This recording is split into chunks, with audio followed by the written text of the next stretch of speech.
Sir ನಮಸ್ತೆ. ನಮಸ್ತೆ madam. Sir ನಮಸ್ತೆ.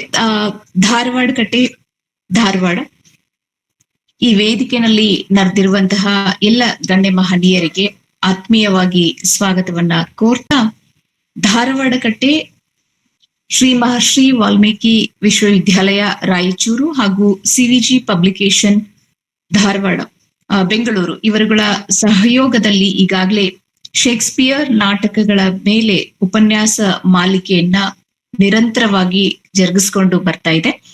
ಈಗಾಗಲೇ ಧಾರವಾಡ ಕಟ್ಟೆ 374 ಕಾರ್ಯಕ್ರಮಗಳನ್ನ ಆಯೋಜನೆ ಮಾಡಿ 375ನೇ ಒಂದು ಕಾರ್ಯಕ್ರಮಕ್ಕೆ ನಾವೆಲ್ಲರೂ ಕೂಡ ಭಾಜನ ಆಗಿದ್ದೇವೆ.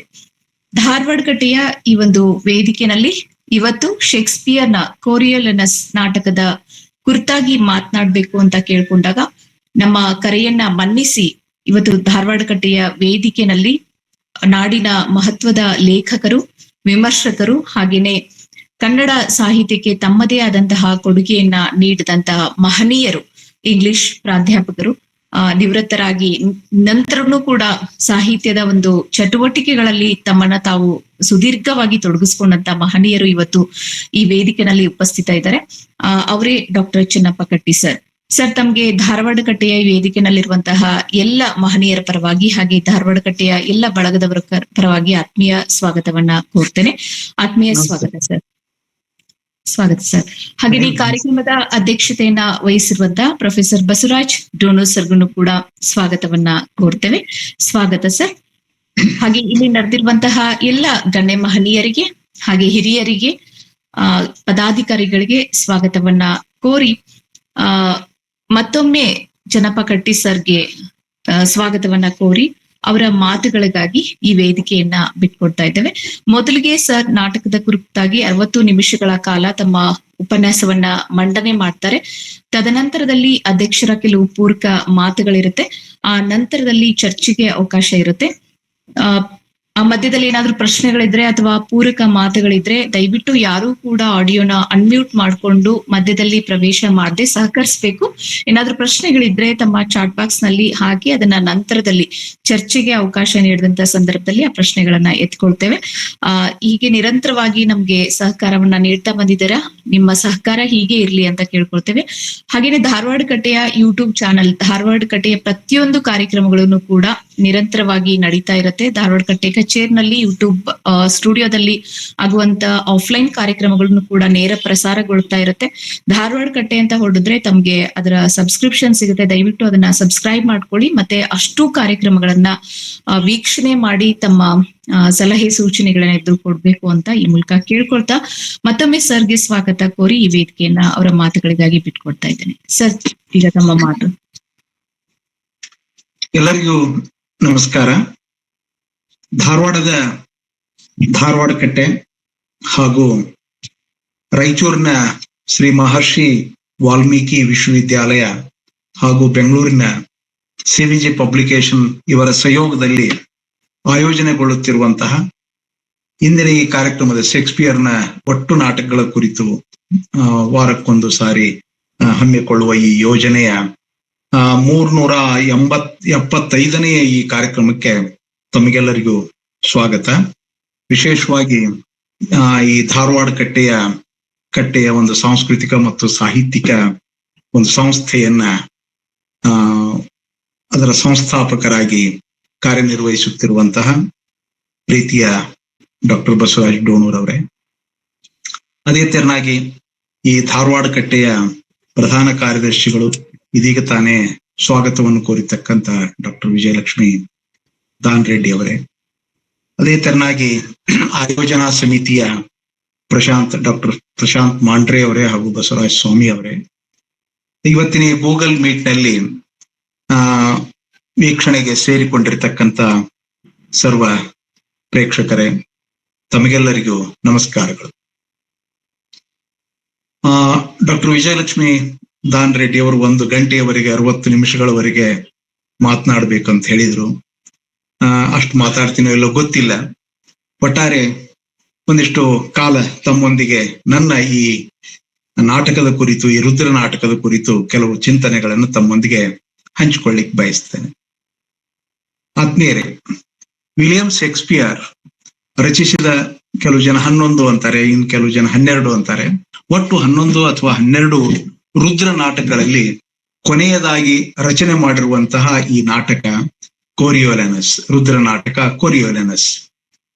ಈ ರುದ್ರ ನಾಟಕಗಳ 11-12 ರುದ್ರ ನಾಟಕಗಳಿವೆಯಲ್ಲ, ಇದರ ಪ್ರಾರಂಭದಲ್ಲಿ ಮೊಟ್ಟ ಮೊದಲನೇ ರುದ್ರ ನಾಟಕ ಆತ ಬರೆದದ್ದು, ಶೇಕ್ಸ್ಪಿಯರ್ ಬರೆದದ್ದು 1594ರಲ್ಲಿ.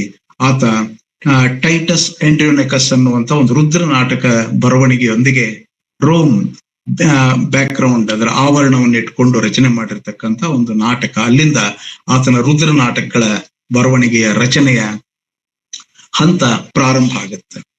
ಈ ಮಧ್ಯದಲ್ಲಿ ಅಲ್ಲಿಂದ ಇಲ್ಲಿಯವರೆಗೆ, ಅಂದ್ರೆ ಟೈಟಸ್ ಆಂಟಿಯೋನಿಕಸ್ ನಿಂದ ಈ ಕೋರಿಯೋಲೆನಸ್ ವರೆಗೆ ಮಧ್ಯದೊಳಗ ಬಹಳ ವಿಮರ್ಶಕರು, ಸಂಶೋಧಕರು 4 ಮಹತ್ವದ ನಾಟಕಗಳನ್ನ ರುದ್ರ ನಾಟಕಗಳನ್ನ ಗಮನಿಸ್ತಾರ. ಅದು ಅಥೆಲೋ, ಹ್ಯಾಮ್ಲೆಟ್, ಮ್ಯಾಕ್ಬೆತ್ ಮತ್ತು ಕಿಂಗ್ ಲಿಯರ್ ನಂತಹ 4 ಮಹತ್ವದ ನಾಟಕಗಳನ್ನ ವಿಮರ್ಶಕರು ಗುರುತಿಸ್ತಾರೆ. ಆದ್ರೆ 1608ರಲ್ಲಿ ಬರೆದಂತಹ ಈ ಕೋರಿಯೋಲೆನಸ್ ನಾಟಕ, ಇದು ಆತ ಬರೆದಿರ್ತಕ್ಕಂಥ ಕೊನೆಯ ರುದ್ರ ನಾಟಕ. ಈ ರುದ್ರ ನಾಟಕ ಉಳಿದ 4 ನಾಟಕಗಳಷ್ಟು ಖ್ಯಾತಿಯನ್ನು ಹೊಂದಿರದೇ ಇದ್ರೂ ಕೂಡ ಈ ನಾಟಕಕ್ಕೆ ತನ್ನದೇ ಆಗಿರತಕ್ಕಂಥ ಒಂದು ವೈಶಿಷ್ಟ್ಯ, ಹಲವಾರು ವೈಶಿಷ್ಟ್ಯಗಳು ಈ ನಾಟಕಕ್ಕೆ ಇವೆ ಅನ್ನೋದನ್ನ ಗಮನಿಸ್ಬೇಕು. ಆ ಕುರಿತೆ ಕೆಲವು ಮಾತುಗಳನ್ನು ನಾನಿಲ್ಲಿ ಹೇಳ್ತೇನೆ. ಈ ಶೇಕ್ಸ್ಪಿಯರ್ನ ಒಟ್ಟು ನಾಟಕಗಳ ರಚನೆಯ ಕಾಲವನ್ನ 24 ವರ್ಷಗಳ ಅವಧಿ ಅಂತ ಗುರುತಿಸ್ತಾರೆ. 24 ವರ್ಷಗಳ ಅವಧಿಯಲ್ಲಿ ಆತ 37ರಿಂದ 38 ನಾಟಕಗಳನ್ನ ರಚಿಸಿದ ಅಂತ ಹೇಳಿ. ಈ 24 ವರ್ಷಗಳಲ್ಲಿ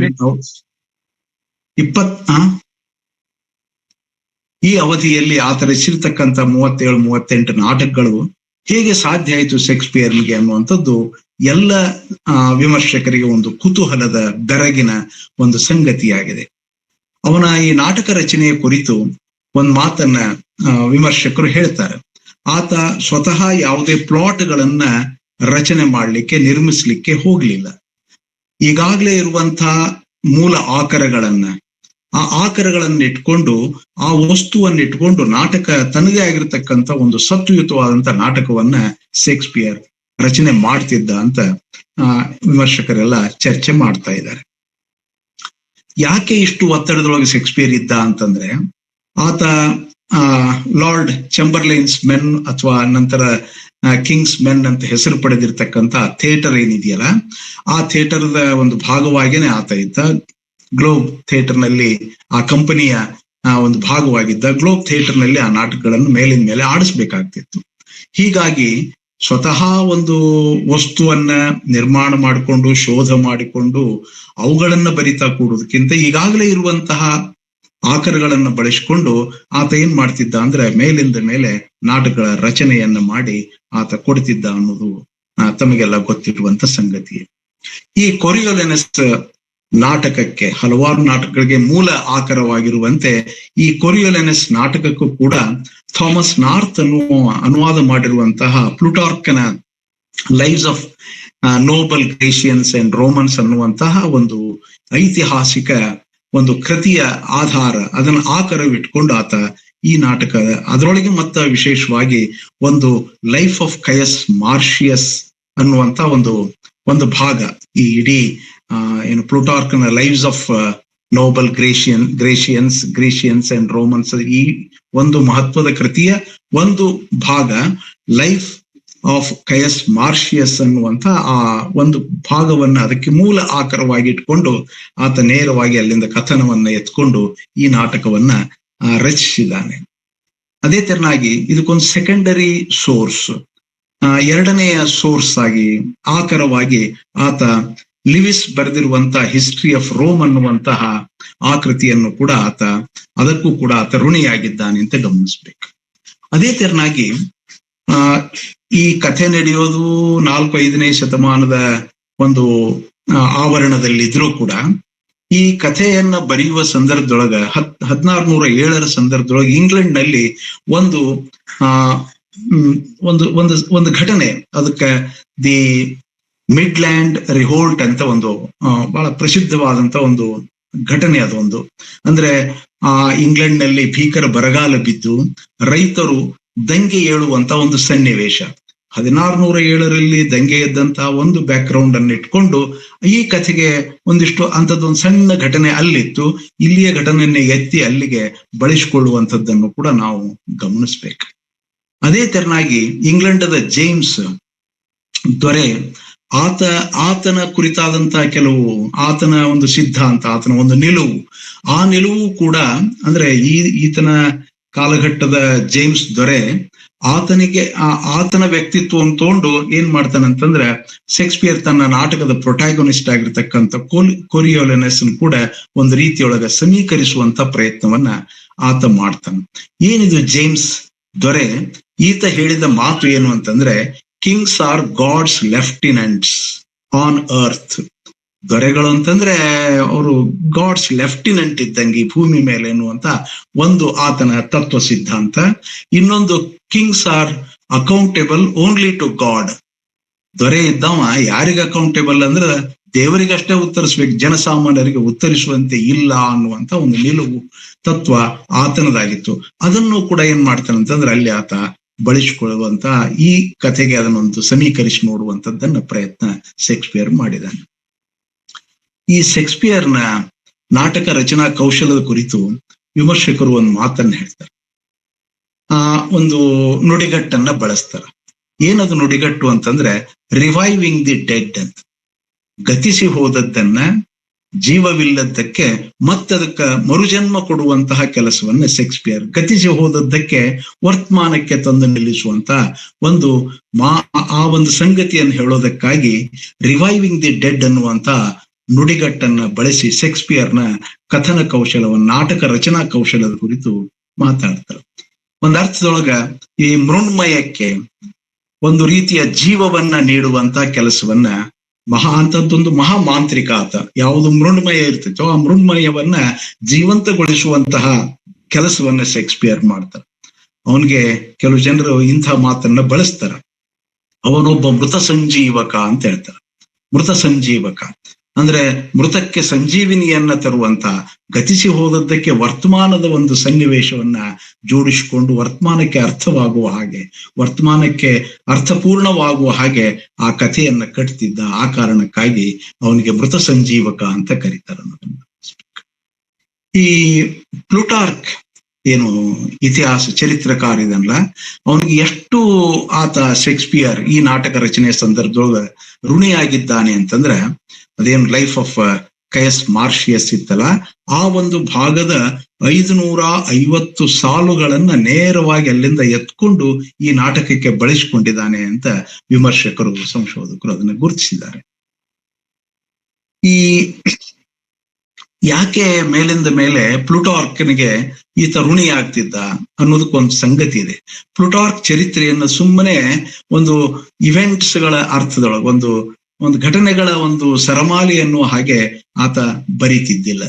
ರಾಜಕೀಯ ಚರಿತ್ರೆಯನ್ನು ಹೇಳುತ್ತಲೇ ಆ ರಾಜಕೀಯ ನಾಯಕ, ಅಲ್ಲೊಬ್ಬ ಆ ಕಾಲಘಟ್ಟದೊಳಗಿದ್ದಂತ ನಾಯಕನ ಗುಣದೋಷಗಳೇನಿವೆ, ಆತನ ಖಾಸಗಿ ಬದುಕೇನಿದೆ ಅನ್ನೋದನ್ನು ಕೂಡ ಆತ ಅಲ್ಲಿ ಪ್ಲೂಟಾರ್ಕ್ನ ಲೈವ್ಸ್ ಆಫ್ ಗ್ರೇಷಿಯನ್, ನೋಬಲ್ ಗ್ರೇಷಿಯನ್ಸ್ ಅದರೊಳಗೆ ಆತ ಕೊಟ್ಟದ್ರಿಂದ ಶೇಕ್ಸ್ಪಿಯರ್ಗೆ ಆ ಒಂದು ಅಲ್ಲಿಯ ವಸ್ತುವನ್ನು ತಗೊಂಡು ಇನ್ನಷ್ಟು ಅದನ್ನ ಚೆನ್ನಾಗಿ ಮಾಡಿ ತಲುಪಿಸುವಂತಹ ಕೆಲಸವನ್ನ ಶೇಕ್ಸ್ಪಿಯರ್ ಮಾಡ್ತಿದ್ದ.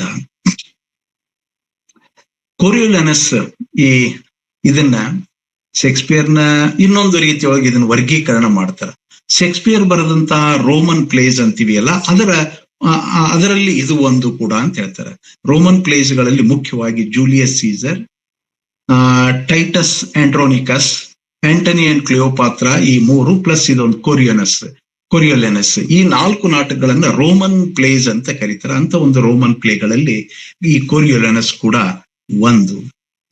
ಈ ಉಳಿದ ನಾಟಕಗಳಿಗೆ ಆ ಈಗೇನ್ ಶೇಕ್ಸ್ಪಿಯರ್ನ ಉಳಿದ ರುದ್ರ ನಾಟಕಗಳಿಗೆ ಹೋಲಿಸಿದ್ರೆ ಈ ನಾಟಕದಲ್ಲಿ ಏನು ಇಲ್ಲ, ಇದು ಹೊಸದು ಏನಿದೆ ಅಂತ ಗಮನಿಸಿದಾಗ ಗೊತ್ತಾಗೋದೇನು ಅಂತಂದ್ರೆ, ಉಳಿದ ನಾಟಕಗಳಲ್ಲಿ ರೊಮ್ಯಾಂಟಿಕ್ ಎನ್ನಬಹುದಾದಂತ ಪೊಲಿಟಿಕಲ್ ಆವರಣ, ರಾಜಕೀಯ ಇರ್ತಿತ್ತು, ರಾಜಕೀಯ ಸನ್ನಿವೇಶಗಳಿರ್ತಿತ್ತು, ಅದಕ್ಕೊಂದು ರೀತಿಯೊಳಗೆ ಅದನ್ನೊಂದು ರಮ್ಯಗೊಳಿಸುವ ರೊಮ್ಯಾಂಟಿಕ್ ಆದಂತ ಪೊಲಿಟಿಕಲ್ ಆವರಣ ಆ ರುದ್ರ ನಾಟಕಗಳಿಗಿದ್ರೆ, ಈ ರುದ್ರ ನಾಟಕದ ಒಂದು ಭಿನ್ನತೆ, ಅದರ ವಿಭಿನ್ನತೆ ಏನು ಅಂತಂದ್ರೆ, ಈ ನಾಟಕ ನಿಷ್ಠುರವಾದ ವಾಸ್ತವಿಕ ರಾಜಕೀಯ ಆವರಣವನ್ನ ಈ ನಾಟಕ ಹೊಂದಿದೆ ಅನ್ನುವಂಥದ್ದು. ಅಂದ್ರೆ ಇಲ್ಲಿ ಯಾವುದು ರೊಮ್ಯಾಂಟಿಕ್ ಒಂದು ರೀತಿಯೊಳಗ ರಮ್ಯದ ಸನ್ನಿವೇಶಗಳಿಗಿಂತ ನಿಷ್ಠುರವಾದಂತ, ಎಷ್ಟು ಎದೆ ನಡುಗಿಸುವಂತ ಘಟನೆಗಳು ಇಲ್ಲೆಲ್ಲ ಜರಿಗೆ ಹೋಗುವಂಥದ್ದಿದೆ ಇದು.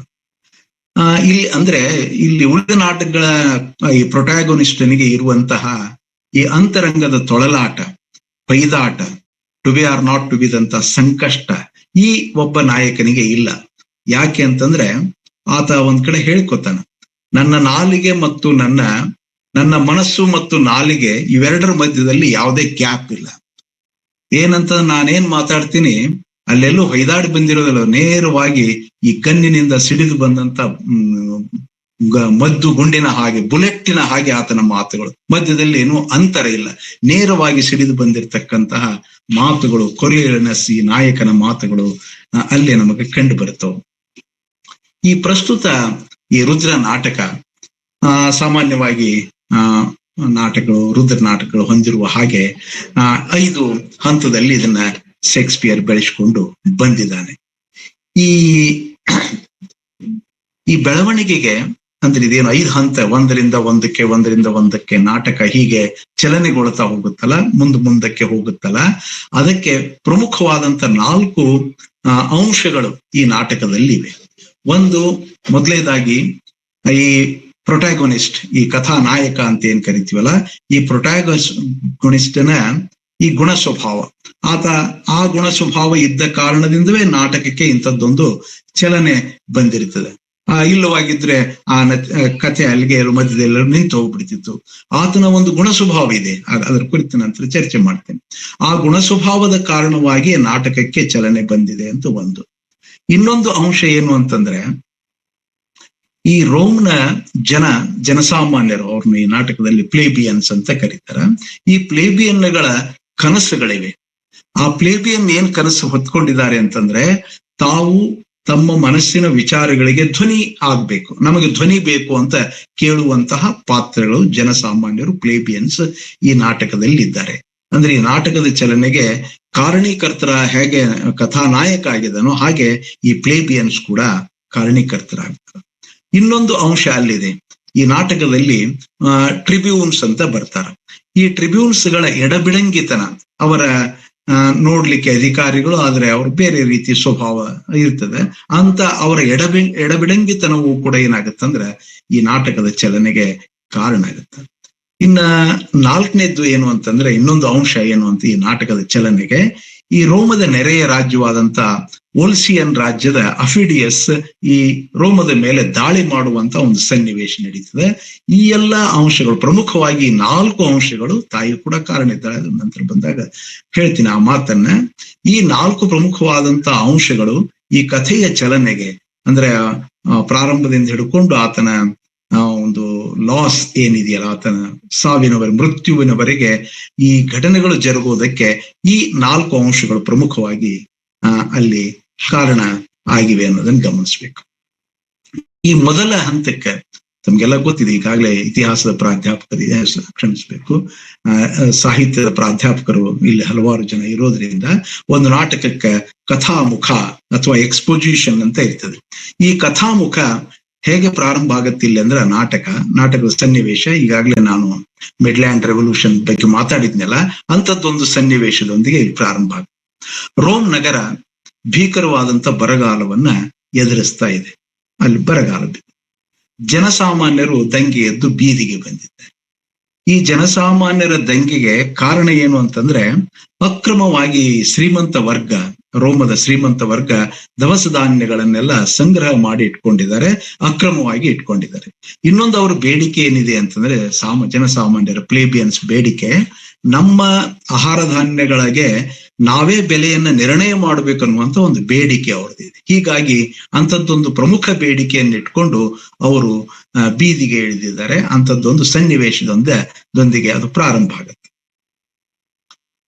ಈ ಶ್ರೀಮಂತ ವರ್ಗ ಅವ್ರೇನ್ ಬೀದಿಗಿಳಿದಾಗ ಶ್ರೀಮಂತ ವರ್ಗದ ಸಮಜಾಯಿಷಿ ಅವ್ರೇನ್ ಸಮಜಾಯಿಷಿ ಕೊಡ್ತಾರ, ನೀವ್ ಯಾಕೆ ಹಿಂಗ್ ಬೀದಿಗಿಳಿದಿರಿ, ಅಕ್ರಮ ದಾಸ್ತಾನ ಅಂತ ನೀವ್ ಯಾಕೆ ಅದಕ್ಕೆ ಕರಿತೀರಿ?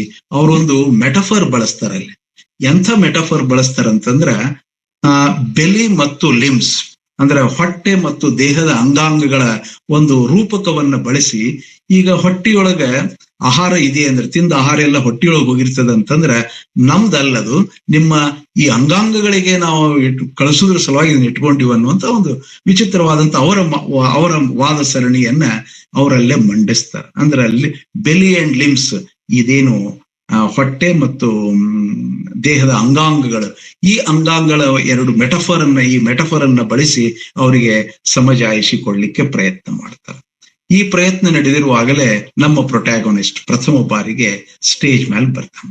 ಏನ್ ನಡೆದದಂತ ಕೇಳ್ತಾನೆ. ಹಿಂಗ ಬೇಡಿಕೆ ಇದೆ ಜನರದು ಅಂತ ಅವ್ರು ಹೇಳಿದಾಗ ಇವನ ಸ್ವಭಾವ ಎಂಥದ್ದು ಅನ್ನೋದು ಇಲ್ಲಿ ನಮಗ್ ಗೊತ್ತಾಗ್ತದೆ. ಯಾರ್ದು ಕೊರಿಯೋಲೆನಸ್, ಆತ ಕೊರಿಯೋಲೆನಸ್ ನಂತರ ಆಗ್ತಾನ. ಮೂಲದಲ್ಲಿ ಆತನ ಹೆಸರು ಮಾರ್ಷಿಯಸ್, ಕಯಸ್ ಮಾರ್ಷಿಯಸ್ ಅನ್ನುವಂತ ಅವನ ಹೆಸರು. ಕಯಸ್ ಮಾರ್ಷಿಯಸ್ ಒಬ್ಬ ಮಹಾಯೋಧ. ಆ ಯೋಧ ಅಲ್ಲಿಗೆ ರಂಗದ ಮೇಲೆ ಬರ್ತಾನ. ಏನಿದು ಅಂತ ಕೇಳಿದ್ಕೂಲೆ ಹಿಂಗ ಬೇಡಿಕೆ ಇಟ್ಟಿದ್ದಾರೆ. ಜನಸಾಮಾನ್ಯರಿಗೆ ಓಲೈಸುವ ಅವಶ್ಯಕತೆ ಇಲ್ಲ. ನೋಡ್ರ ಅವನ್ ನಮ್ಮ ಕಥಾ ನಾಯಕ ಪ್ರೊಟ್ಯಾಗೋನಿಸ್ಟ್ನ ಮೊಟ್ಟ ಮೊದಲನೇ ಮಾತು ಎಂಥದ್ದದು ಅಂತಂದ್ರೆ ಜನಸಾಮಾನ್ಯರನ್ನ ಓಲೈಸುವ ಅಗತ್ಯವಿಲ್ಲ ಅಂತ ಹೇಳ್ತಾನೆ. ಈ ಮಾತು ಜನಸಾಮಾನ್ಯರನ್ನ ಓಲೈಸುವ ಅಗತ್ಯವಿಲ್ಲ ಅನ್ನುವಂತ ಆತನ ನಿಲುವೆ ಮುಂದಿನ ಎಲ್ಲ ದುರಂತಗಳಿಗೆ ಅದು ಕಾರಣ ಆಗತ್ತೆ. ಯಾಕೆ ಅಂತಂದ್ರೆ ಅವ ಹೇಳ್ತಾನ, ಈ ಜನಸಾಮಾನ್ಯರು ಏನಿದಾರಲ್ಲ ನಮ್ಮಂತ ಯೋಧರಂತೆ ಅವರೆಲ್ಲ ಧೈರ್ಯವಂತರು ಅಲ್ಲ, ಶೌರ್ಯವಂತರು ಅಲ್ಲ, ಅವ್ರಿಗೇನು ಕಿಮ್ಮತ್ ಕೊಡ್ಬೇಕಾಗಿಲ್ಲ ಅನ್ನುವಂತ ಮಾತನ್ನ ಹೇಳ್ತಾನ. ಅವರನ್ನು ಕ್ಷುದ್ರರು ಅಂತ ಒಂದು ಜರಿತನ, ಅವರಿಗೆ ಕ್ಷುದ್ರರು, ಅವರು ಅನಾಗರಿಕರು ಅಂತ ಹೇಳ್ತಾರೆ. ಅಷ್ಟೇ ಅಲ್ಲ, ಒಂದ್ ಹೆಜ್ಜೆ ಮುಂದೆ ಹೋಗಿ ಅವರ ಮಾತುಗಳನ್ನ ನಾವು ಕೇಳ್ತಾ ಹೋದ್ರ ರೋಮದ ಪತನದ ರೂವಾರಿಗಳಾಗಿನೂ ಅವ್ರು ನಿಲ್ತಾರ. ರೋಮ ಪತನವಾಗ ನಾವು ಅವ್ರ ಮಾತು ಕೇಳಿದ್ವಿ ಅಂದ್ರೆ, ಜನಸಾಮಾನ್ಯರ ಮಾತುಗಳಿಗೆ ನಾವು ಕಿವಿಗೊಟ್ರೆ ಈ ರೋಮ್ ನಗರ ಪತನ ಆಗಿ ಹೋಗುತ್ತೆ ಅನ್ನುವಂತ ಒಂದು ಸಂಕ್ರಮಣ ಕಾಲಘಟ್ಟ ಇದೊಂದು. ಅಂದ್ರೆ ಪ್ರಜೆಗಳಿಗೆ ಪ್ರಾತಿನಿಧ್ಯ ನೀಡುವಂತ ಸಂದರ್ಭದೊಳಗೆ ಉಂಟಾಗುವಂತ ಬಿಕ್ಕಟ್ಟೇನಿದೆಯಲ್ಲ, ಆ ಬಿಕ್ಕಟ್ಟನ್ನ ಈ ಕಥೆ ಈ ಸಂದರ್ಭದೊಳಗೆ ಪತನದ ರೂವಾರಿಗಳು ಅಂತ ಕರೀತಾನ ಅವ್ರಿಗೆ. ಆಮೇಲೆ ಅಲ್ಲಿ ಟ್ರಿಬ್ಯೂನ್ಸ್ ಇರ್ತಾರ, ಅವರು ಇವರಿಗೆ ಕನ್ವಿನ್ಸ್ ಮಾಡಕ್ ಬಂದಿರ್ತಾರ. ರಿಪಬ್ಲಿಕ್ ಮತ್ತು ಜನಸಾಮಾನ್ಯರ ಮಧ್ಯದೊಳಗೆ ಒಂದು ಕೊಂಡಿಯಾಗಿ ಟ್ರಿಬ್ಯೂನ್ಸ್ ಬಂದಿರ್ತಾರ. ಅವ್ರು ಏನೋ ಒಂದಿಷ್ಟು ಅವ್ರಿಗೆ ಕನ್ವಿನ್ಸ್ ಮಾಡಕ್ ಪ್ರಯತ್ನ ಮಾಡ್ತಾರ. ಅವ್ರಿಗೆ ಯಾಕೆ ಕನ್ವಿನ್ಸ್ ಮಾಡ್ತೀರಿ ಅಂತ ಬೈದು ಅವ್ರನ್ನೂ ಕೂಡ ಬೈತಾನ. ಏನಂತ ಬೈತಾನಂದ್ರ, ನೀವೇನ್ ಇದ್ದಿರ್ಲ, ನೀವು ಪ್ಯಾರಾಸೈಟ್ಗಳು, ನೀವು ಪರಪುಟ್ಟಗಳು, ನೀವು ಎಷ್ಟು ಅವ್ರನ್ನ ಕೀಳಾಗಿ ಆ ಟ್ರಿಬ್ಯೂನ್ಸ್ ಗಳನ್ನು ಕೂಡ ಎಷ್ಟು ಕೀಳಾಗಿ ಕಾಣ್ತಾನಂತಂದ್ರ, ನೀವು ಜಿಗಣಿ ಹುಳುವಿನ ಹಾಗಿದ್ದಂಗಿದ್ದೀರಿ ಅಥವಾ ತಲೆಯೊಳಗಿನ ಏನು ಹುಳದ ಹಾಗೆ ನೀವಿದ್ದೀರಿ ಅನ್ನುವಂತ ಅವ್ರನ್ನ ತುಂಬಾ ನಿಕೃಷ್ಟವಾಗಿ ಪ್ಯಾರಾಸೈಟ್ ಅನ್ನುವಂತ ಒಂದು ಶಬ್ದದ ಮೂಲಕ ಅವರನ್ನು ಕೂಡ ಖಂಡಿಸ್ತಾನೆ. ಅವ್ರ ಬಗ್ಗೆ ಒಂದ್ ಮಾತನ್ನ ಹೇಳ್ತಾನ, ನೀವ್ ಹೆಂಗದಿರಿ ನೀವು ಅಂತಂದ್ರೆ, tongues of the common man, common mouth. ಈ ಜನಸಾಮಾನ್ಯರ ಬಾಯಿ ಅದವಲ್ಲ, ಆ ಜನಸಾಮಾನ್ಯರ ಬಾಯಿಯೊಳಗಿನ ನಾಲಿಗೆಯ ಹಾಗೆ ನೀವು ವರ್ತಿಸ್ತೀರಿ. ನಿಮ್ಮದೇ ಆಗಿರ್ತಕ್ಕಂಥ ಆಲೋಚನೆಗಳೇ ಇಲ್ಲ.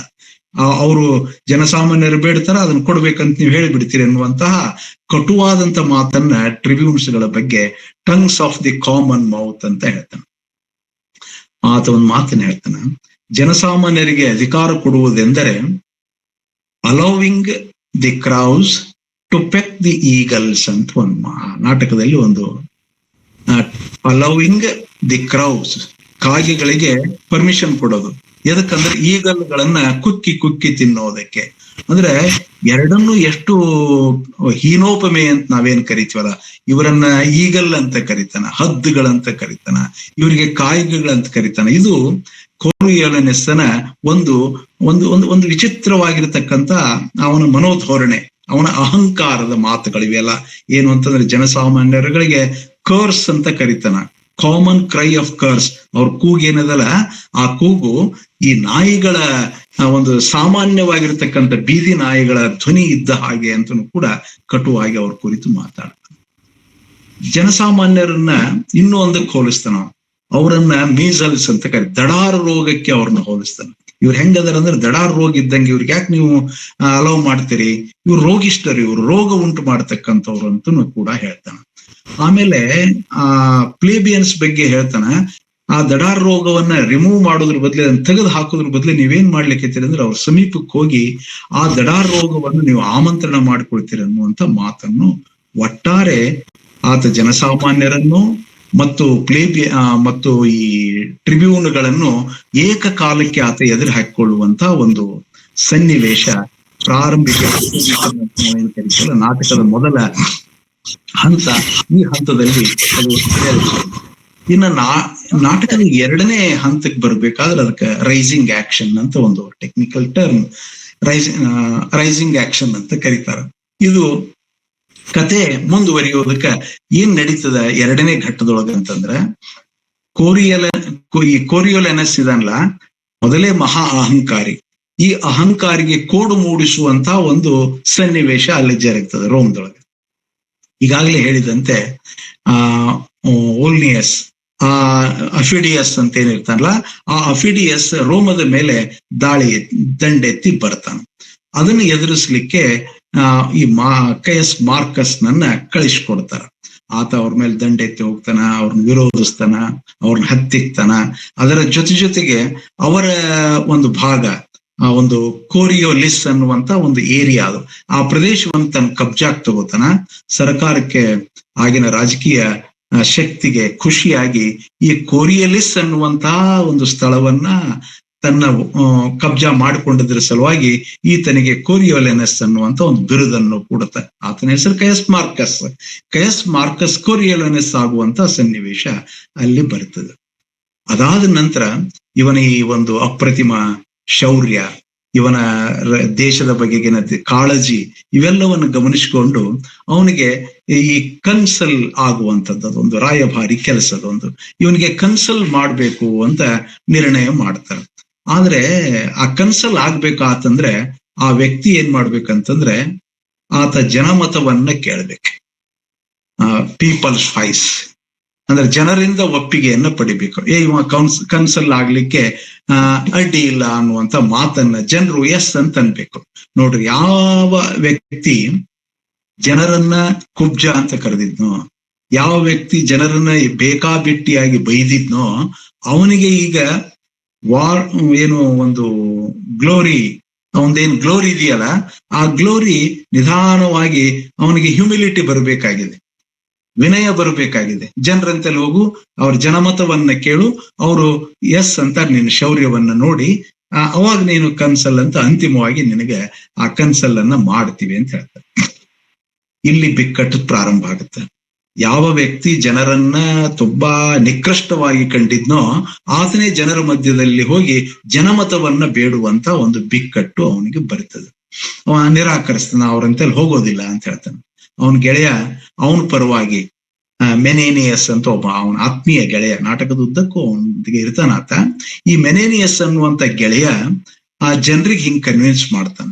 ಏನಂತಂದ್ರ, lo citizens think upon the wounds his body bears.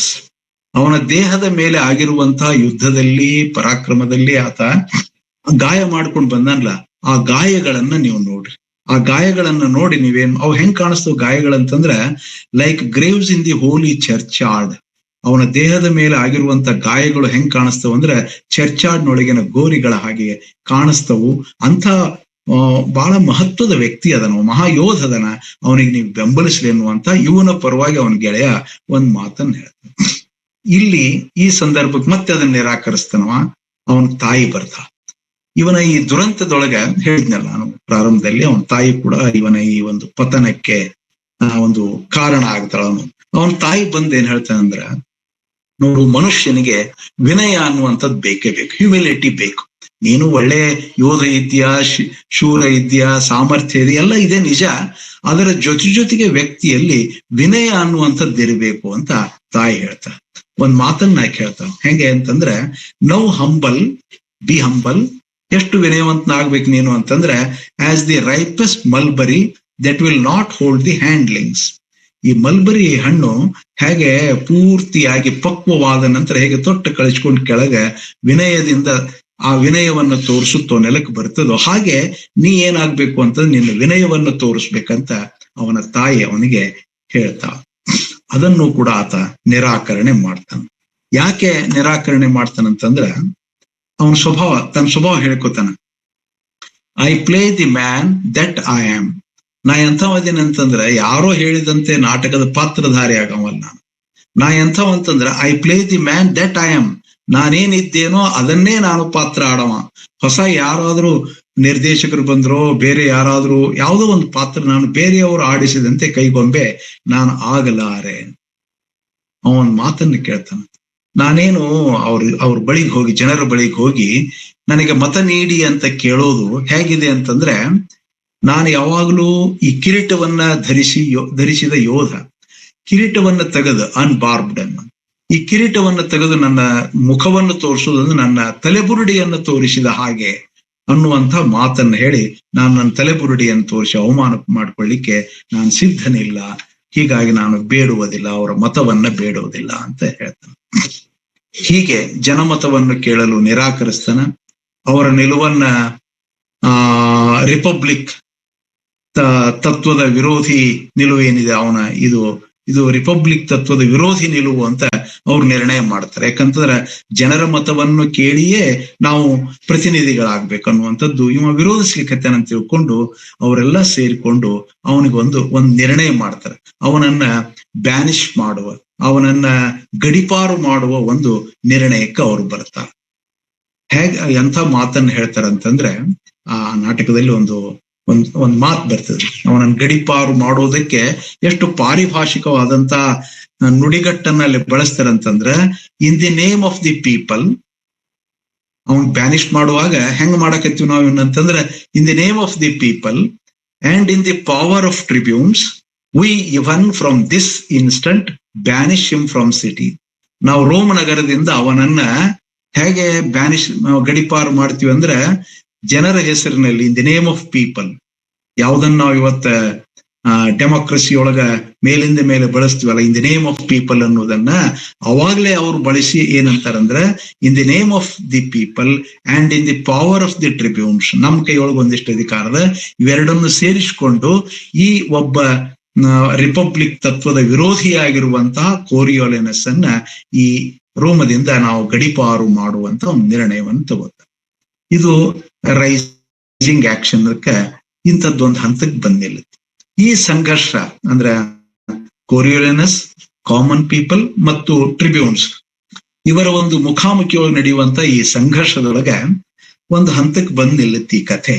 ಇದರ ಮುಂದುವರಿದ ಭಾಗವಾಗಿ ಏನ್ ನಡೀತದಂದ್ರೆ, ಅವ ಹೇಳ್ತಾನ, ಅದಕ್ಕೆ ನಾವು ಮುಂದುವರಿದ ಭಾಗಕ್ಕೆ ಕ್ಲೈಮ್ಯಾಕ್ಸ್, ಒಂದು ಕಥಾ ಶಿಖರಕ್ಕೆ ಹೋಗಿ ಅದು ಮುಟ್ಟುತ್ತೆ. ಈ ಕಥಾ ಶಿಖರ ಹೇಗೆ ಅಲ್ಲೇನ್ ನಡೀತದಂತಂದ್ರೆ, ಕೋರಿಯೋಲಿನಸ್ ಈಗಾಗ್ಲೇ ನಿಮಗ್ ಗೊತ್ತಿದೆ ಅವನ ಗುಣ ಸ್ವಭಾವ, ಇವರ ಮಾತನ್ನ ಆತ ಒಪ್ಕೊಳ್ಳೋದಿಲ್ಲ. ನಾವು ಏನ್ ಹೇಳ್ತಾನಂದ್ರೆ, ನಿಮ್ಮ ಈ ನಿರ್ಣಯವನ್ನ in the name of people ಮತ್ತು in the power of tribunes ಏನಿತ್ತಲ್ಲ, ಈ ನಿಮ್ಮ ನಿರ್ಣಯವನ್ನು ನಾನು ಖಂಡಿಸ್ತೀನಿ ಅಂತ ಹೇಳ್ತಾನೆ.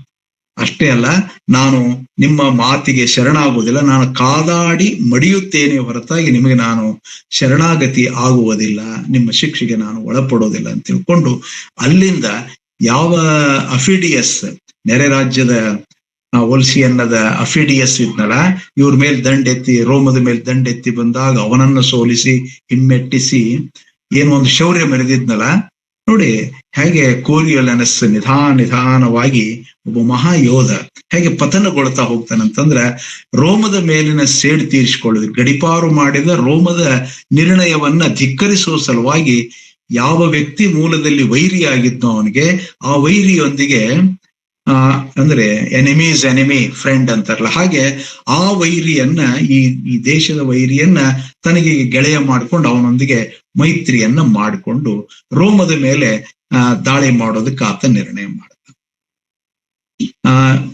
ಎಷ್ಟು ವಿಚಿತ್ರ ವೈರಿ, ಒಂದು ಕಾಲಘಟ್ಟಕ್ಕೆ ವೈರಿಗಳವರು ಯಾವಾಗ ಈತ ಅವನ ಬಳಿಗೆ ಹೋಗ್ತಾನೋ, ಅಂದ್ರ ಅಫಿಡಿಯಸ್ನ ಬಳಿಗೆ ಕೋರಿಯೋಲಿನಸ್ ಹೋಗ್ತಾನೋ, ಅವಾಗ ಅದಕ್ಕಿಂತ ಪೂರ್ವದೊಳಗ ಈ ಜನಸಾಮಾನ್ಯರನ್ನ ಆತ ನಾನು ಖಂಡಿಸ್ತೀನಿ ನಿಮ್ಮನ್ನ ಅಂತ ಹೇಳಿ ಜನಸಾಮಾನ್ಯರ ಕುರಿತು ಮತ್ತೊಂದು ಹೀನೋಪಮೆಯನ್ನ ಆತ ಬಳಸ್ತಾನೆ. ಜನಸಾಮಾನ್ಯರನ್ನ ಆತ ಹೈಡ್ರಾ ಅಂತ ಕರೀತಾನೆ.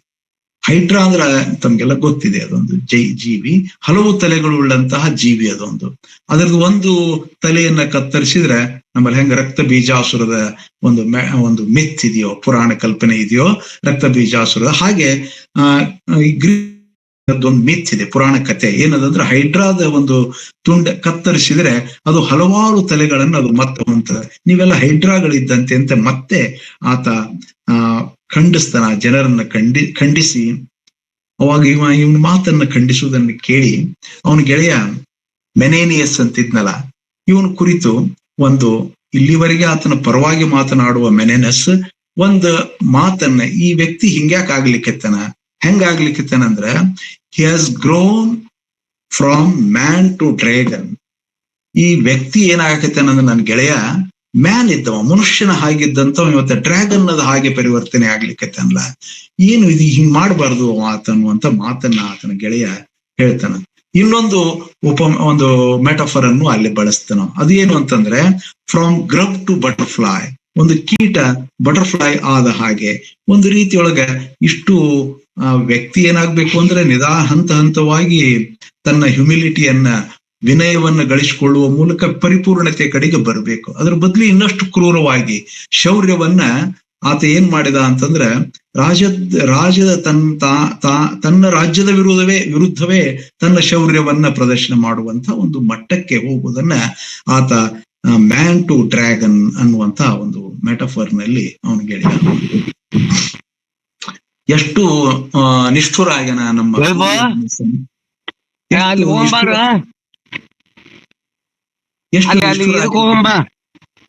ಯಾರವ್ರು ನೋಡಿ, ಎಷ್ಟು ನಿಷ್ಠುರ ಆಗಿದ್ದಾನೆ ನಮ್ಮ ವ್ಯಕ್ತಿ ಕೊರಿಯೋಲನಸ್ ಅಂದ್ರೆ ಅವನ ಕುರಿತು ಅವನ ಗೆಳೆಯ ಈ ಮಾತನ್ನು ಹೇಳ್ತಾನೆ. there is no more mercy in him than there is milk in a male tiger. Male tiger ನಲ್ಲಿ ಹಾಲು, ಅದರ ಎದೆಯಿಂದ ಹಾಲು ಬಯಸೋದು ಒಂದೇ, ನಮ್ಮ ಈ ಕೊರಿಯೋಲನಸ್ ನಿಂದ ದಯೆ ಬಯಸೋದು ಒಂದೇ. ಆತ ತುಂಬಾ ವ್ಯಕ್ತಿ ಏನಾಗ್ಬಿಟ್ಟ ಅಂತಂದ್ರೆ ಏನ್ ಆಗ್ಬೇಕಾಗಿತ್ತು, ಹಂತ ಹಂತವಾಗಿ ಬೆಳವಣಿಗೆಯಲ್ಲಿ ವ್ಯಕ್ತಿ ಆತ ಆಗ್ಲಿಲ್ಲ ಅನ್ನುವಂತ ಹಳಹಳಿಯನ್ನ ಆತನ ಗೆಳೆಯ ಆ ಮಾತನ್ನ ಹೇಳೋದ್ರೊಂದಿಗೆ ಆ ಒಂದು ಕ್ಲೈಮ್ಯಾಕ್ಸ್ ಅಂದ್ರೆ ದಂಡೆತ್ತಿ ಹೋಗೋದೇ ನಿರ್ಣಯ ಅನ್ನುವಂತ ಒಂದು ಹಂತಕ್ಕೆ ಕ್ಲೈಮ್ಯಾಕ್ಸ್ ಹೋಗಿ ಈ ನಾಟಕ ನಿಲ್ಲುತ್ತೆ. ನಂತರದ ಹಂತವನ್ನ ಫಾಲಿಂಗ್ ಆಕ್ಷನ್ ಅಂತ ಕರೀತಾರೆ. ಮೇಲೆ ಕ್ಲೈಮ್ಯಾಕ್ಸ್ ಹೋಗಿರ್ತೈತಿ, ಶಿಖರದಿಂದ ಹೀಗೆ ಇಳಿಮುಖವಾದಂತ ಚಲನೆ ನಾಟಕದಲ್ಲಿ ಪ್ರಾರಂಭ ಆಗುತ್ತೆ. ಈ ಸಖ್ಯ ಮಾಡ್ಕೋತಾನ ಯಾರೊಂದಿಗೆ, ಅಫಿಡಿಯಸ್ನೊಂದಿಗೆ ಆತ ಸಖ್ಯ ಮಾಡಿಕೊಂಡು ರೋಮ್ ಮೇಲೆ ದಂಡೆತ್ತಿ ಬರೋ ನಿರ್ಣಯ ಆಗುತ್ತ. ದಂಡೆತ್ತಿನೂ ಬರ್ತಾನ. ಬಂದಾಗ ಮತ್ತೆ ಅವನ ತಾಯಿಯ ಪ್ರವೇಶ ಅಲ್ಲೇ. ಅವನ ತಾಯಿಯ ಪ್ರವೇಶ ಆಗಿ ಅವಳು ಹೇಳುವ ಮಾತನ್ನ ಇಲ್ಲ, ಅದಕ್ಕಿಂತ ಮೊದಲು ಅವನ ತಾಯಿ ಬರೋದಕ್ಕಿಂತ ಮೊದಲು ಒಂದು ಸನ್ನಿವೇಶ. ಈ ಅಫಿಡಿಯಸ್ ಏನ್ ಹೇಳ್ತಾನಂತಂದ್ರೆ ಇವನ ಮೈತ್ರಿಯನ್ನ ಕುರಿತು, ಈ ಅಧಿಕಾರಕ್ಕೆ ಒಬ್ರಿಗೊಬ್ರು ಅಧಿಕಾರ ಕೈ ಮಿಲಾಯಿಸಿದಾಗ ಈ ಒಂಥರ ಅಪವಿತ್ರ ಮೈತ್ರಿಗಳಿರ್ತಾವಲ್ಲ, ಮೈತ್ರಿ ಟೈಮ್ನೊಳಗೆ ನಡೆಯುವಂತಹ ಒಂದು ಹೇಗಿರ್ತಾರೆ, ಎಷ್ಟು ವಿಚಿತ್ರವಾಗಿ ಜನ ಮಾತಾಡ್ತಾರಂತಂದ್ರೆ, ಕೊರಿಯೋಲನಸ್ ಮಾತನಾಡುವ ಪ್ರತಿಯೊಂದು ಮಾತು ಹೆಂಗದ ನನಗಂತಂದ್ರೆ ಅಫಿಡಿಯಸ್ ವೈರ್ಯಮ ಮೂಲದಲ್ಲಿ ಈಗ ಏನ್ ಹೇಳ್ತಾನಂದ್ರೆ, each word thou has to spoke, ನೀನು ಮಾತನಾಡುವ ಪ್ರತಿಯೊಂದು ಶಬ್ದವು ನನಗೆ hath weeded from my heart a root of ancient envy, ನಿನ್ನ ಮಧ್ಯದೊಳಗಿದ್ದಂತ ಈ ಕಾಲಾಂತರದಲ್ಲೂ ಇರುವಂತಹ ಒಂದು ವೈರತ್ವ ಏನಿದೆಯಲ್ಲ, ಇವತ್ತ ನಿನ್ನ ಮಾತಿನಿಂದ ಆ ಕಸ ಏನಿದೆಯಲ್ಲ, ಆ ಕಸ ನನ್ನ ಎದೆಯಿಂದ ಹೊರಗೆ ಹೋಯಿತು ಅಂತ ಅವನಿಗೆ ಪೂಸಿ ಹೊಡೆಯುವಂತ ಕೆಲಸ ಇದೊಂದು. ಅವನಿಗೆ ತುಂಬಾ ಅಂದ್ರೆ ಅವನ ಅಹಂಕಾರವನ್ನ ತಣಿಸುವಂತ ಕೆಲಸವನ್ನ ಅಫಿಡಿಯಸ್ ಮಾಡ್ತಾನ. ಇನ್ನೂ ಒಂದ್ ಮಾತು ಹೇಳ್ತಾನ, ಬಹಳ ವಿಚಿತ್ರವಾದಂತ ಮಾತು ಹೇಳ್ತಾನ. More dances my rapt heart, ನೀನು ನನ್ನ ಗೆಳೆಯನಾಗಿ ದೊರೆತದ್ದು, ನನ್ನೊಂದಿಗೆ ನೀನು ನಿಂತದ್ದು ನನಗೆ ಎಷ್ಟು ಖುಷಿ ಕೊಟ್ಟದ, ಸಂತೋಷ ಕೊಟ್ಟದ ಅಂತಂದ್ರ, more dances my rapt heart than when I first saw my wedded mistress bestride the threshold. ನನ್ನ ಮನೆಯ ಹೊಸ್ತಿಲನ್ನ ತೊಳೆದು ನನ್ನ ಪ್ರೇಯಸಿ ನನ್ನ ಮಡದಿ ಒಳಗೆ ಬಂದಾಗ ನನ್ನ ಎದೆಯಷ್ಟು ಸಂತೋಷದಿಂದ ಹಿಗ್ಗಿತ್ತೋ ಅಷ್ಟು ಸಂತೋಷದಿಂದ ನಿನ್ನ ಬರುವಿಕೆ ನನಗೆ ನೀಡಿದೆ ಅನ್ನುವಂತ ಒಂದು ಪೂಸಿ ಹೊಡೆಯುವ ಕೆಲಸ ಮಾಡ್ತಾನೆ. ಯಾರು?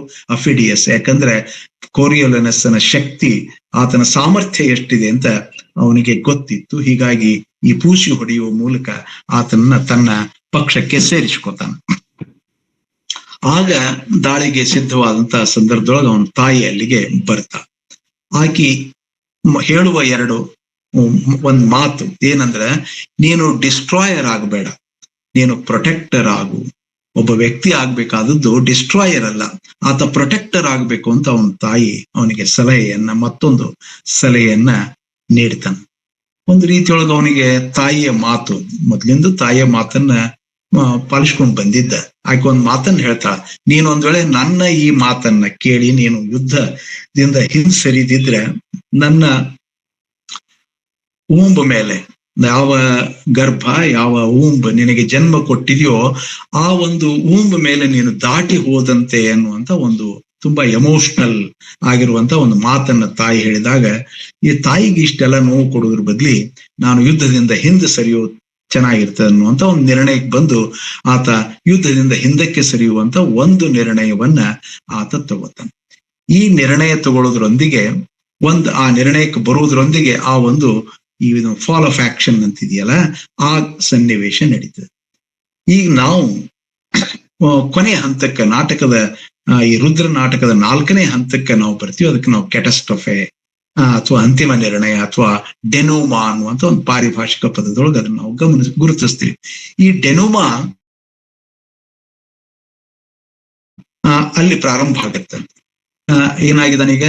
ಕೋರಿಯೋಲಿನಸ್ ನಿರ್ಣಯ ತಗೊಂಡಿದ್ದಾನೆ. ಏನ್ ನಿರ್ಣಯ ಅದು ಅಂತಂದ್ರೆ, ನಾನು ಯುದ್ಧದಿಂದ ಹಿಂಸರಿಬೇಕು.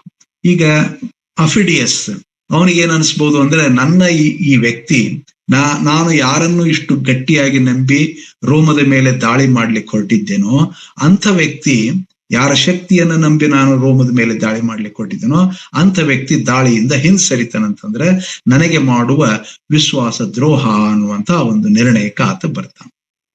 ಈ ಮೋಸ ಮಾಡಿದ ನನಗಂತಂದಾಗ ಇವನಿಗೆ ಏನಾದ್ರೂ ಪಾಠ ಕಲಿಸ್ಬೇಕು ಅಂತ ಒಂದು ಹಂತಕ್ಕೆ ಬಂದಾಗ್ಲೇ ಇದಕ್ಕೆ ಇನ್ನೊಂದು ಕಾರಣವನ್ನ ಶೇಕ್ಸ್ಪಿಯರ್ ಸೂಕ್ಷ್ಮವಾಗಿ ಅಲ್ಲಿ ಕೊಡ್ತಾನೆ. ಏನಂತಂದ್ರ, ರೋಮದಿಂದ ಈತ ಹೊರಗೆ ಬಂದು ಗಡಿಪಾರಾಗಿ ಬಂದು ಈ ಒಂದು ಗುಂಪಿನಲ್ಲಿ, ಅಫಿಡಿಯಸ್ಸನ ಗುಂಪಿನಲ್ಲಿ ಆತ ಸೇರಿಕೊಳ್ಳುತ್ತಿದ್ದಂತೆಯೇ ಅಫಿಲಿಯಸ್ಸನ ಒಂದು ಸೈನ್ಯದ ಪಡೆ ಇರ್ತಿತ್ತಲ್ಲ, ಆ ಪಡೆ ಇವನಿಗೇನು ಯಾವುದೇ ವಿಶಿಷ್ಟವಾದಂತ ಅಧಿಕಾರವನ್ನ ಆ ಸೈನ್ಯದೊಳಗೆ ಕೊಟ್ಟಿಲ್ಲ, ಬಂದಿದ್ದಾನೆ ಮಿತ್ರನಾಗಿ. ಆದ್ರೆ ಆ ಸೈನಿಕರೆಲ್ಲ ಈತನ ಶೌರ್ಯವನ್ನ, ಈತನ ವ್ಯಕ್ತಿತ್ವವನ್ನು ಮೆಚ್ಚಿಕೊಂಡು ಒಂದು ರೀತಿಯೊಳಗೆ ಎಲ್ಲರೂ ಅಫಿಡಿಯಸ್ಸನಕ್ಕಿಂತ ಹೆಚ್ಚಿಗೆ ಕೋರಿಯೋಲಿನಸ್ಸನ್ನ ಆಧರಿಸ್ಲಿಕ್ಕೆ ಪ್ರಾರಂಭ ಮಾಡಿರ್ತಾರೆ. ಅದೊಂದು ಸಣ್ಣದವಂಗ ಒಳಗ ಅಸಮಾಧಾನ ಇರ್ತೈತಿ. ಎಂತ ಅಸಮಾಧಾನ ಅದು ಅಂತಂದ್ರೆ, ನಾನೀಗ ಇಲ್ಲಿವರೆಗೆ ನನಗೆ ನನ್ನದೇ ಆಗಿರ್ತಕ್ಕಂಥ ಒಂದು ವ್ಯಕ್ತಿತ್ವ ಇತ್ತು. ನಾನೀಗ ಹೆಂಗ್ ಕಾಣ್ಲಿಕ್ಕೆತ್ತೀನಿ ಅಂತಂದ್ರೆ, ನಾನು ಕೋರಿಯೋಲಿನಸ್ಸನ್ನ ನೆರಳಿನ ಹಾಗೆ ನಾನು ಕಾಣ್ತಾ ಇದ್ದೀನಿ. ನಾನು ಒಂದು ಶ್ಯಾಡೋ ಆಗಿ ನಿಂತಿದ್ದೀನಿ ಇಲ್ಲೇ, ನನಗೆ ನನ್ನದೇ ಆಗದಂತ ಅಸ್ತಿತ್ವ ಇಲ್ಲ. ಇವ ಇರ್ತಿದ್ರೆ ಚಲೋ ಇತ್ತಲ್ಲ ಅನ್ನುವಂತ ಮಾನಸಿಕ ಒಳಗ ಅವನಿಗೆ ತುಮುಲ ಇರ್ತೈತಿ. ಆ ಸಂದರ್ಭಕ್ಕೆ ಈ ಸನ್ನಿವೇಶ ಯುದ್ಧವನ್ನ ಹಿಂದಕ್ಕೆ ಪಡೆಯುವ ನಿರ್ಣಯಕ್ಕೆ ಬಂದದ್ದು ನೋಡ್ಕೊಂಡು ಜನರನ್ನ, ತನ್ನ ಸೈನಿಕರಿಗೆ ಹೇಳಿ, ನಮಗೆ ಇವ ಮೋಸ ಮಾಡಿದ, ನಮ್ಗೆ ಬೆಟ್ರೆ ಮಾಡಿದ, ಈ ಬೆಟ್ರೆ ಮಾಡಿದ ಕಾರಣದಿಂದ ನಾವು ಈತನ ತಲೆದಂಡವನ್ನ ತಗೊಳ್ಳೋಣ ಅನ್ನುವಂತ ನಿರ್ಣಯಕ್ಕೆ ಬರ್ತಾರ.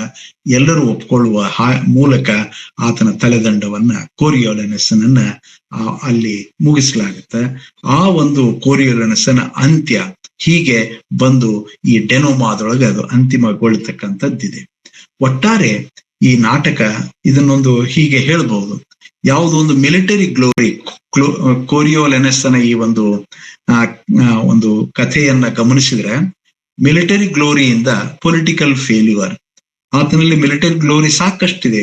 ಶೌರ್ಯವಂತ, ದಾಳಿ ಮಾಡಬಲ್ಲ, ಗೆಲ್ಲಬಲ್ಲ, ಒಂದು ಇಡೀ ಪ್ರದೇಶವನ್ನೇ ತನ್ನ ಕಬ್ಜಾಕ್ ತೋಳಬಲ್ಲ ಅಂತ ಒಬ್ಬ ಶೌರ್ಯದ ವ್ಯಕ್ತಿ ಪೊಲಿಟಿಕಲ್ ಫೀಲ್ಡಿಗೆ ಬಂದಾಗ ವ್ಯಕ್ತಿಗತವಾಗಿ ಓಕೆ, ಆದ್ರೆ ಪೊಲಿಟಿಕಲ್ ಫೀಲ್ಡಿಗೆ ಬಂದಾಗ ಅವನ ಒಳಗಿನ ವ್ಯಕ್ತಿತ್ವ ಏನಿದೆಯಲ್ಲ, ಅವನ ಗುಣ ಸ್ವಭಾವ ಇದೆಯಲ್ಲ, ಎಂತ ಗುಣ ಸ್ವಭಾವ ಅಂದ್ರೆ ಯಾರಿಗೂ ನಾನು ಏನನ್ನೂ ಭಿಕ್ಷೆ ಬೇಡಲಾರೆ ಅನ್ನುವಂತ ಒಂದು ರೀತಿಯ ಪ್ರಜಾಪ್ರಭುತ್ವ ವಿರೋಧಿ ನಿಲುವಿನ, ಜನರ ಮತವನ್ನ ಕೇಳಂತಂದ್ರೆ ನಾನು ಅವ್ರಿಗೆ ತಲೆ ಬಾಗಲಾರೆ, ಅವ್ರ ಮತವನ್ನ ಕೇಳಲಾರೆ ಅನ್ನುವಂತ ಒಂದು ದೋಷ ಯಾವುದು ಟ್ರಾಜಿಕ್ ಹೀರೋನಿಗೆ ಒಂದು ಫ್ಲಾ ಅಂತ, ಹೆಮರ್ಷಿಯಾ ಅಂತ ನಾವೇನ್ ಕರಿತೀವಲ್ಲ, ಆ ಫ್ಲಾ ಅವನೊಳಗಿತ್ತು. ಅದೇನು ಅಂತಂದ್ರೆ ಅತಿಯಾಗಿರತಕ್ಕಂತ ತನ್ನ ಆತ್ಮ ಪ್ರತ್ಯಯ, ಅತಿಯಾಗಿರ್ತಕ್ಕಂಥ ಅಹಂಕಾರ, ತನ್ನ ಸಹಜೀವಿಗಳನ್ನ ಗೌರವಿಸಲಾರದಷ್ಟು ಒಂದು ರೀತಿಯ ಅಹಂಕಾರ ಅವನ ಪತನಕ್ಕೆ ಕಾರಣ ಆಗುತ್ತೆ ಅನ್ನೋದನ್ನ ಮಿಲಿಟರಿ ಗ್ಲೋರಿಯಿಂದ, ಅವನ ಗುಣಕಾರಣದಿಂದ, ಸ್ವಭಾವದ ಕಾರಣದಿಂದ ಅವತ್ತೊಂದು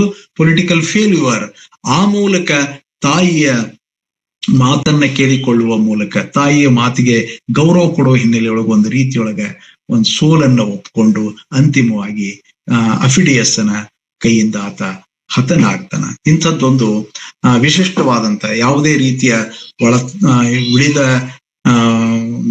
ರುದ್ರ ನಾಯಕರ ಹಾಗೆ ಒಂದು ರೀತಿಯ ತುಮುಲಗಳಿಲ್ಲ. ತುಂಬಾ ನಿಷ್ಠುರವಾದಂತ ವಾಸ್ತವಿಕ ನೆಲೆಗಟ್ಟಿನ ಮೇಲೆ ನಾಲಿಗೆ ಮತ್ತು ಮನಸ್ಸಿನ ಮಧ್ಯದೊಳಗೆ ಯಾವುದೇ ಗ್ಯಾಪ್ ಇಲ್ಲ.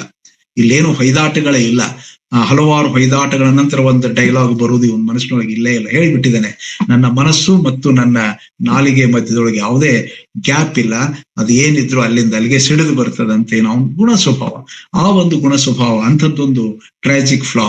ದೊಡ್ಡ ನಾಯಕ, ದೊಡ್ಡ ಹೀರೋ, ಆದ್ರೆ ಮಹಾನ್ ವ್ಯಕ್ತಿತ್ವ ಉಂಟು, ಆದ್ರೆ ಅವನಲ್ಲಿರ್ತಕ್ಕಂಥ ಅಹಂಕಾರ ಜನಸಾಮಾನ್ಯರನ್ನು ಗೌರವಿಸಲಾರದಂತಹ ಹಂತಕ್ಕೆ ತಲುಪಿದ ಕಾರಣದಿಂದ, ಇಂಥ ಒಂದು ಟ್ರಾಜಿಕ್ ಫ್ಲಾದಿಂದ ನಮ್ಮ ಕೋರಿಯೋಲಿನಸ್ ಹತನಾದ, ಆತ ತನ್ನ ಅಂತ್ಯವನ್ನ ಕಂಡ ಅಂತ ಹೇಳುವ ಮೂಲಕ ಈ ನಾಟಕ ಒಂದು ರೀತಿಯೊಳಗೆ ಅಂತ್ಯಗೊಳ್ತದಂತ ಹೇಳ್ತಾ, ಇಂಥದ್ದೊಂದು ನಾಟಕದ ಕುರಿತು ನನಗೆ ತಮ್ಮೊಂದಿಗೆ ಕೆಲವು ಮಾತುಗಳನ್ನ ಹಂಚಿಕೊಳ್ಳಿಕ್ಕೆ, ನನಗೆ ಒಂದು ರೀತಿಯ ಮತ್ತೊಂದು ಸಾರಿ ಕೋರಿಯೋಲಿನಸ್ ನಾಟಕವನ್ನ ಓದ್ಲಿಕ್ಕೆ, ಅದನ್ನ ಮತ್ತೊಂದು ಸಾರಿ ಅದರ ಕುರಿತು ಚಿಂತನೆ ಮಾಡ್ಲಿಕ್ಕೆ ಅವಕಾಶ ನೀಡಿರ್ತಕ್ಕಂಥ ಧಾರವಾಡ ಕಟ್ಟೆ, ರಾಯಚೂರು ವಿಶ್ವವಿದ್ಯಾಲಯ ಮತ್ತು CVG ಪಬ್ಲಿಕೇಶನ್ ಎಲ್ಲರಿಗೂ, ಇಲ್ಲಿವರೆಗೆ ಪ್ರೀತಿಯಿಂದ ಆಲಿಸಿರ್ತಕ್ಕಂಥ ತಮ್ಮೆಲ್ಲರಿಗೂ ನನ್ನ ನಮಸ್ಕಾರಗಳನ್ನು ಹೇಳಿ ನನ್ನ ಮಾತುಗಳನ್ನು ಮುಗಿಸ್ತೀನಿ.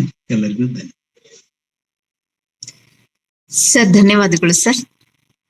ಮತ್ತೆ ನಿಮ್ಮೊಟ್ಟಿಗೆ ಮಾತುಗಳು ಮುಂದುವರಿತೆ ಚರ್ಚೆನಲ್ಲಿ. ಕಾರ್ಯಕ್ರಮದ ಅಧ್ಯಕ್ಷತೆಯನ್ನ ವಹಿಸಿರುವಂತಹ ಬಸವರಾಜ್ ಟೋಣೂಸ್ ಸರ್ ಅವರ ಮಾತುಗಳು, ಹಾಗೇನೆ ಧಾರವಾಡ ಕಟ್ಟೆ ನಿರಂತರವಾಗಿ ಶನಿವಾರ ಮತ್ತೆ ಗುರುವಾರ ಈ 2 ದಿನಗಳ ಕಾಲ ಸಾಯಂಕಾಲ 6 ಗಂಟೆಗೆ ಇದೇ ಲಿಂಕ್ ಅನ್ನ ಬಳಸ್ಕೊಂಡು ಕಾರ್ಯಕ್ರಮಗಳನ್ನ ಆಯೋಜನೆ ಮಾಡ್ತಾ ಇರುತ್ತೆ. ಗುರುವಾರದಂದು ಕನ್ನಡ ಸಾಹಿತ್ಯಕ್ಕೆ ಸಂಬಂಧಿಸಿದಂತ ಕಾರ್ಯಕ್ರಮಗಳು ಈಗಾಗಲೇ ಜರುಗ್ತಾ ಇದ್ದಾವೆ. ಶನಿವಾರದಂದು ಕನ್ನಡದಲ್ಲಿ ಇಂಗ್ಲಿಷ್ ಸಾಹಿತ್ಯವನ್ನ ಕುರಿತಾದಂತ ಶೇಕ್ಸ್ಪಿಯರ್ ಮಾಲಿಕೆ ಜರುಗ್ತಾ ಇದೆ. ಅದ ನಂತರದಲ್ಲಿ ಗ್ರೀಕ್ ನಾಟಕಗಳ ಕುರಿತಾಗಿ ಸುದೀರ್ಘ ಒಂದು ಉಪನ್ಯಾಸವನ್ನ ಆಯೋಜನೆ ಮಾಡುವಂತಹ ಯೋಜನೆ ಧಾರವಾಡ ಕಟ್ಟೆ ಈಗಾಗಲೇ ಹಮ್ಮಿಕೊಂಡು ಆ ನಿಟ್ಟಿನಲ್ಲಿ ಕೆಲಸವನ್ನ ಮಾಡ್ತಾ ಇದೆ. ಈ ಎಲ್ಲ ಕಾರ್ಯಕ್ರಮಗಳಿಗೆ ತಾವು ನಿರಂತರವಾಗಿ ಭಾಗವಹಿಸಬೇಕು. ಹಾಗೆ ಧಾರವಾಡ ಕಟ್ಟೆಯ ಯೂಟ್ಯೂಬ್ ಚಾನಲ್ ಏನಿದೆ ಅದರನ್ನ ಸಬ್ಸ್ಕ್ರೈಬ್ ಮಾಡಿಕೊಂಡು ಮತ್ತೆ ತಮ್ಮ ಎಲ್ಲ ಸ್ನೇಹಿತರಿಗೆ ಅದನ್ನ ಶೇರ್ ಮಾಡೋದ್ರ ಮೂಲಕ ಎಲ್ಲ ಸಾಹಿತ್ಯ ಆಸಕ್ತರು ಅದರ ಸದುಪಯೋಗವನ್ನ ಪಡೆದುಕೊಳ್ಳುವಲ್ಲಿ ತಾವು ಜೊತೆಯಾಗಬೇಕು ಅಂತ ಕೇಳ್ಕೊಳ್ತೇವೆ. ಈಗ ಅಧ್ಯಕ್ಷರ ಮಾತುಗಳು ಬಸವರಾಜ್ ಟೋಣೂಸ್ ಸರ್. ಎಲ್ಲರಿಗೂ ನಮಸ್ಕಾರ. ಡಾಕ್ಟರ್ ವಿಜಯಲಕ್ಷ್ಮಿ, ನನ್ನ ಧ್ವನಿ ಕೇಳಿಸ್ತದಲ್ಲ ಸರ್? ಕೇಳಿಸುತ್ತೆ ಸರ್. ಧಾರವಾಡ ಕಟ್ಟೆಯ ಎಲ್ಲ ಬಂಧುಗಳೇ, ಸ್ನೇಹಿತರೆ, ಹಿರಿಯರೇ, ಎಲ್ಲರಿಗೂ ನಮಸ್ಕಾರ. ಇಲ್ಲಿಯವರೆಗೆ ಕುವೆಂಪು ಭಾಷಾ ಭಾರತಿ ಪ್ರಾಧಿಕಾರದ ಅಧ್ಯಕ್ಷರಾಗಿರುವ, ನಿವೃತ್ತ ಇಂಗ್ಲಿಷ್ ಪ್ರಾಧ್ಯಾಪಕರಾಗಿರುವ ಹಾಗೂ ವಿಶೇಷವಾಗಿ ನನ್ನ ವಿದ್ಯಾಗುರುಗಳಾಗಿರುವ ಡಾಕ್ಟರ್ ಚೆನ್ನಪ್ಪ ಕಟ್ಟಿ ಅವರ ಮಾತುಗಳನ್ನ ಕೇಳಿದ್ದೇವೆ. ಸುಮಾರು 55 ನಿಮಿಷಗಳ ಕಾಲ ಶೇಕ್ಸ್ಪಿಯರ್ನ ಕೊನೆಯ ದುರಂತ ನಾಟಕ ಕೊರಿಯೋಲಿನಸ್ ನಾಟಕದ ಬಗ್ಗೆ ಚೆನ್ನಪ್ಪ ಕಟ್ಟಿಯವರು ಬಹಳ ಅದ್ಭುತವಾಗಿ ಮಾತನಾಡಿದ್ರು. ಇದೊಂದು ಬಹಳ ಸಂಕೀರ್ಣವಾದ ನಾಟಕ, ರೋಮನ್ ನಾಟಕ, ಶೇಕ್ಸ್ಪಿಯರ್ ಬರೆದ ಕೊನೆಯ ದುರಂತ ನಾಟಕ. ಈ ನಾಟಕದ ವಸ್ತುವಿನ ಬಗ್ಗೆ, ಪಾತ್ರಗಳ ಬಗ್ಗೆ, ಈ ನಾಟಕ ಕಟ್ಟಿಕೊಡುವ ದರ್ಶನದ ಬಗ್ಗೆ, ವಿಶೇಷವಾಗಿ ಇದರ ರಾಜಕೀಯ ಆಯಾಮದ ಬಗ್ಗೆ ಕಟ್ಟಿಯವರು ಅನೇಕ ಮಾತುಗಳನ್ನ ಆಡಿದರು. ಹೀಗಾಗಿ ಇದೊಂದು ಸಂಪೂರ್ಣವಾದ ಪರಿಪೂರ್ಣವಾದ ಉಪನ್ಯಾಸವಾಗಿತ್ತು. ನಾನು ಆ, ಆ, ನನ್ನ ವಿದ್ಯಾಗುರುಗಳು ಮಾತನಾಡುವ ಕ್ರಮದ ಅಧ್ಯಕ್ಷತೆಯನ್ನ ವಹಿಸುವ ಯಾವ ಶಕ್ತಿ ಸಾಮರ್ಥ್ಯವೂ ನನಗೆ ಇಲ್ಲ. ಇಟ್ಸ್ ಓನ್ಲಿ ಫಾರ್ ನನಗೆ. ಹೀಗಾಗಿ ನಾನು ಅವರ ಮಾತುಗಳಿಗೆ ನನ್ನ ಕೆಲವು ಮಾತುಗಳನ್ನ ಒಂದು 4-5 ನಿಮಿಷಗಳ ಅವಧಿಯಲ್ಲಿ ಸೇರಿಸ್ತೇನೆ. ಆಮೇಲೆ ನೀವು ಡಾಕ್ಟರ್ ಚೆನ್ನಪ್ಪ ಕಟ್ಟಿಯವರೊಂದಿಗೆ ಸಂವಾದ ಮತ್ತು ಚರ್ಚೆಯನ್ನ ಮುಂದುವರಿಸಬಹುದು. ಚೆನ್ನಪ್ಪ ಕಟ್ಟಿಯವರು ಕನ್ನಡದ ಪ್ರಮುಖ ಚಿಂತಕರು, ಸಣ್ಣ ಕಥೆಗಾರರು, ಕವಿಗಳು, ಅನುವಾದಕರು ಮತ್ತು ವಿಮರ್ಶಕರು. ಕಳೆದ ಸುಮಾರು 5 ದಶಕಗಳಿಂದ ಕನ್ನಡದಲ್ಲಿ ಕನ್ನಡ ಸಾಹಿತ್ಯದ ಎಲ್ಲಾ ಪ್ರಮುಖ ಪ್ರಕಾರಗಳಲ್ಲಿ ಬಹಳ ಮಹತ್ವದ ಕೃತಿಗಳನ್ನ ನೀಡಿದವರು. ತಮ್ಮ ಮಾತುಗಳ ಮೂಲಕ, ಕೃತಿಗಳ ಮೂಲಕ, ತಮ್ಮ ಸೌಮ್ಯ ಸ್ವಭಾವದ ಮೂಲಕ, ತಮ್ಮ ಘನವಾದ ವ್ಯಕ್ತಿತ್ವದ ಮೂಲಕ ನನ್ನಂತ ಅನೇಕ ವಿದ್ಯಾರ್ಥಿಗಳ ಬಾಳನ್ನ ರೂಪಿಸಿದವರು. ಅನೇಕ ನಿಟ್ಟಿನಲ್ಲಿ ನಮಗೆಲ್ಲ ಮಾದರಿಯಾದವರು. ಹೀಗಾಗಿ ಅವರು ಒಂದು ಮಾದರಿಯ ಆಗುವ ಉಪನ್ಯಾಸವನ್ನ ನೀಡಿದ್ದಾರೆ. ನನಗೆ ಬಹಳ ಖುಷಿಯಾಗಿದೆ ಅವರ ಮಾತುಗಳನ್ನ ಕೇಳಿ. 35 ವರ್ಷಗಳ ಹಿಂದೆ ನಾನು ಅವರ ಪಾಠವನ್ನು ಕೇಳಿದ್ದೆ. ಅವರು ಹೆಮ್ಲೆಟ್ ನಾಟಕದ ಬಗ್ಗೆ ನಮಗೆ ಒಂದು ದಿನ ಪಾಠ ಮಾಡಿದ್ರು. ಅವರ ಆ ಕಾರಣದಿಂದಾಗಿ ನಾನು ಇಂಗ್ಲಿಷ್ ಪ್ರಧಾನ ವಿಷಯವನ್ನಾಗಿ ಇಂಗ್ಲಿಷ್ ತೆಗೆದುಕೊಂಡು ಉಪನ್ಯಾಸಕನಾದೆ. ಇರ್ಲಿ, ಈಗ ಈ ನಾಟಕದ ಬಗ್ಗೆ ಕಟ್ಟಿಯವರು ಪ್ರಾರಂಭದಲ್ಲಿ ಕೆಲವು ಮಾತುಗಳನ್ನ ಆಡಿದ್ರು.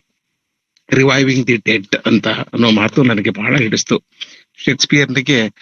ಶೇಕ್ಸ್ಪಿಯರ್ನ ಸೃಜನಶೀಲ ಪ್ರತಿಭೆಯನ್ನ ಬಹಳ ಸಮರ್ಥವಾಗಿ ವಿವರಿಸುವ ವಾಕ್ಯ ಇದು.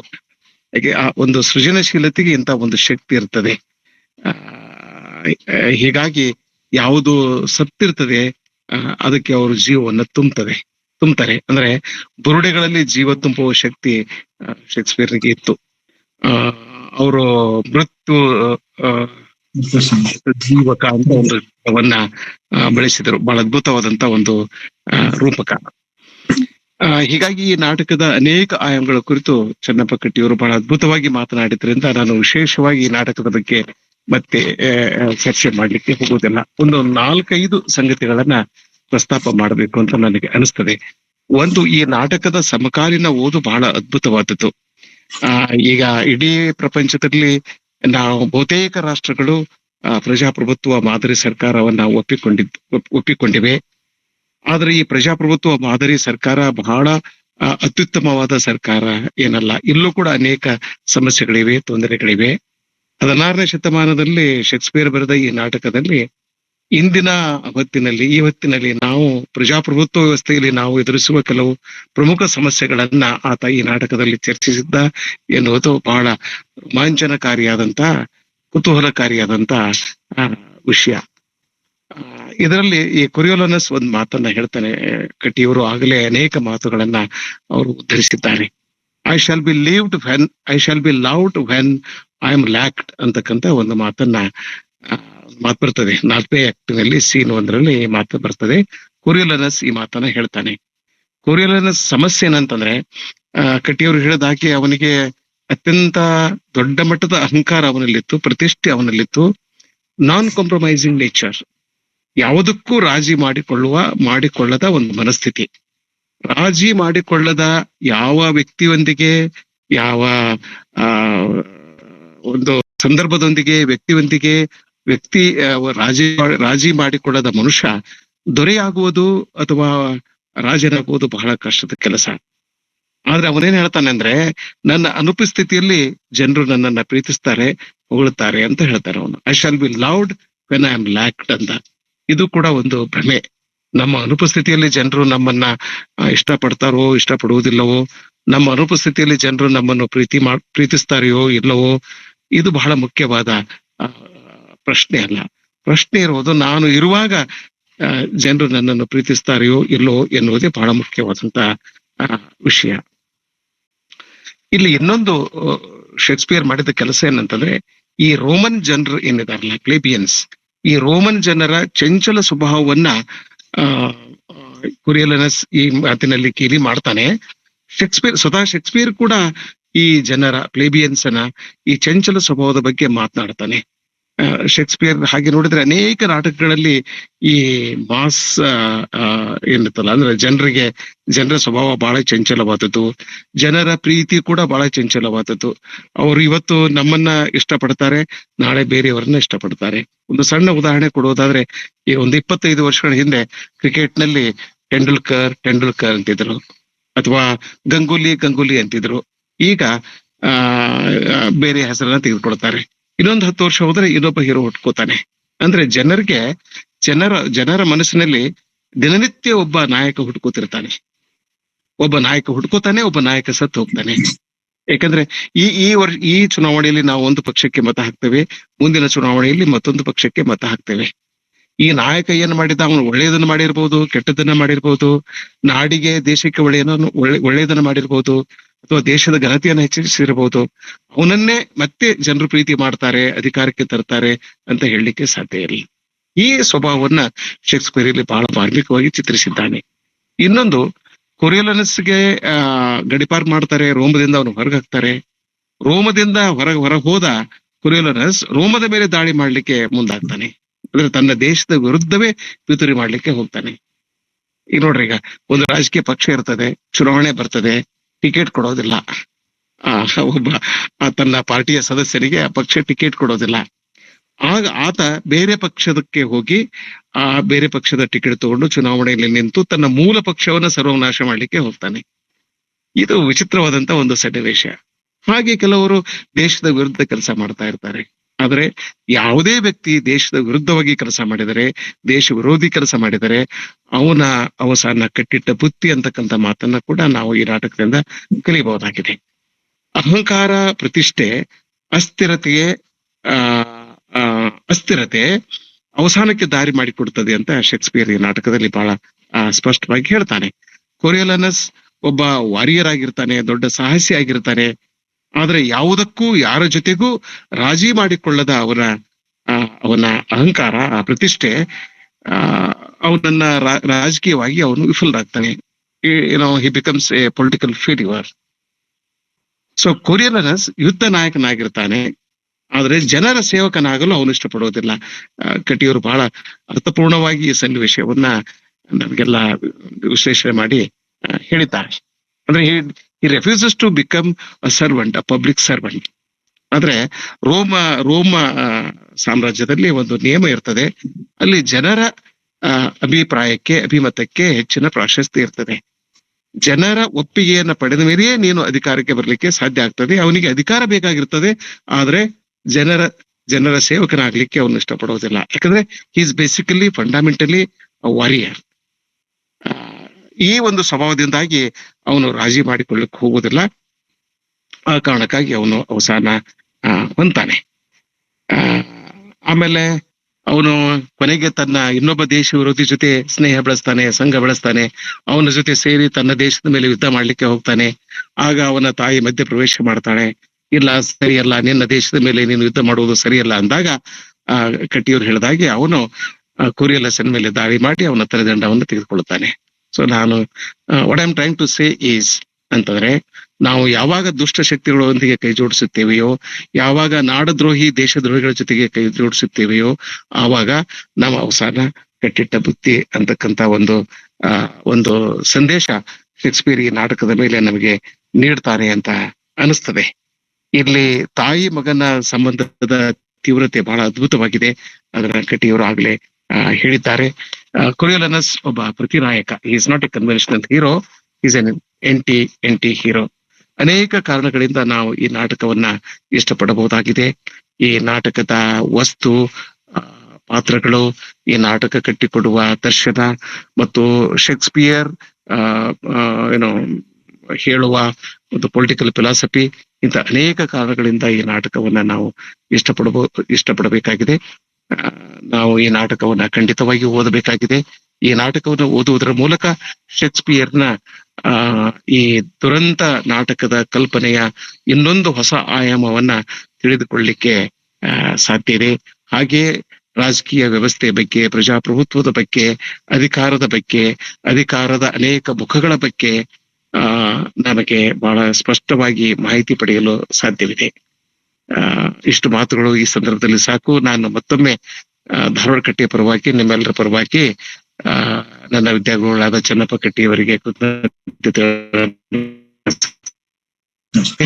ನಮ್ಮ ಮೇಳ ಪ್ರೀತಿಯಿಂದ ಮತ್ತು ಧಾರವಾಡ ಕಟ್ಟಿಯ ಮೇಲಿನ ಭರವಸೆಯಿಂದ ಅವರು ಆಗಾಗ ಕಟ್ಟಿಗೆ ಬರ್ತಾರೆ. ತಮ್ಮ ಮಾತುಗಳ ಮೂಲಕ, ತಮ್ಮ ವಿಶ್ಲೇಷಣೆಯ ಮೂಲಕ, ತಮ್ಮ ಜೀವನಾನುಭವದ ಮೂಲಕ ನಮ್ಮ ಮನಸ್ಸಿಗೆ ಹಿತವನ್ನ ಕೊಡ್ತಾರೆ, ನಮ್ಮ ತಿಳುವಳಿಕೆಯನ್ನ ವಿಸ್ತರಿಸುತ್ತಾರೆ, ನಮ್ಮ ಅನುಭವಕ್ಕೆ ಹೊಸ ಹೊಸ ಸೆಲೆಗಳನ್ನ ತಂದು ಸೇರಿಸುತ್ತಾರೆ. ಎಲ್ಲರಿಗೂ ನಮಸ್ಕಾರ. ದಯವಿಟ್ಟು ನೀವು ಚನ್ನಪ್ಪ ಕಟ್ಟಿಯವರೊಂದಿಗೆ ಚರ್ಚೆಯನ್ನ, ಸಂವಾದವನ್ನ ಮುಂದುವರಿಸಬಹುದು.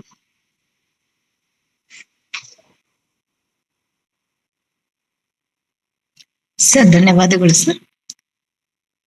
ಈಗ ಚರ್ಚೆಗೆ ಅವಕಾಶ ಇದೆ. ಏನಾದ್ರೂ ಪ್ರಶ್ನೆಗಳಿದ್ರೆ ಅಥವಾ ಪೂರಕವಾಗಿ ಏನಾದ್ರೂ ಈ ನಾಟಕದ ಕುರಿತಾಗಿ ಮಾತನಾಡೋರಿದ್ರೆ ತಮ್ಮ ಆಡಿಯೋನ ಅನ್ಮ್ಯೂಟ್ ಮಾಡಿಕೊಂಡು ನೇರವಾಗಿ ಸರ್ ಜೊತೆಗೆ ತಮ್ಮ ಪ್ರಶ್ನೆಗಳನ್ನ ಕೇಳ್ಬೋದು.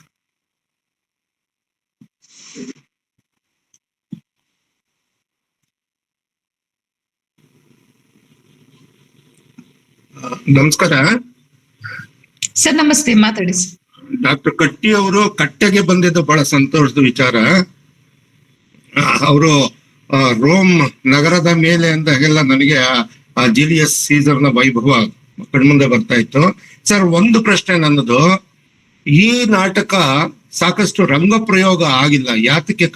ಕಾರಣ ಏನಿರ್ಬೋದು ಅಂತ ಹೇಳ್ತೀರಾ? ಅಷ್ಟು ಜನಪ್ರಿಯ ಅಲ್ಲ.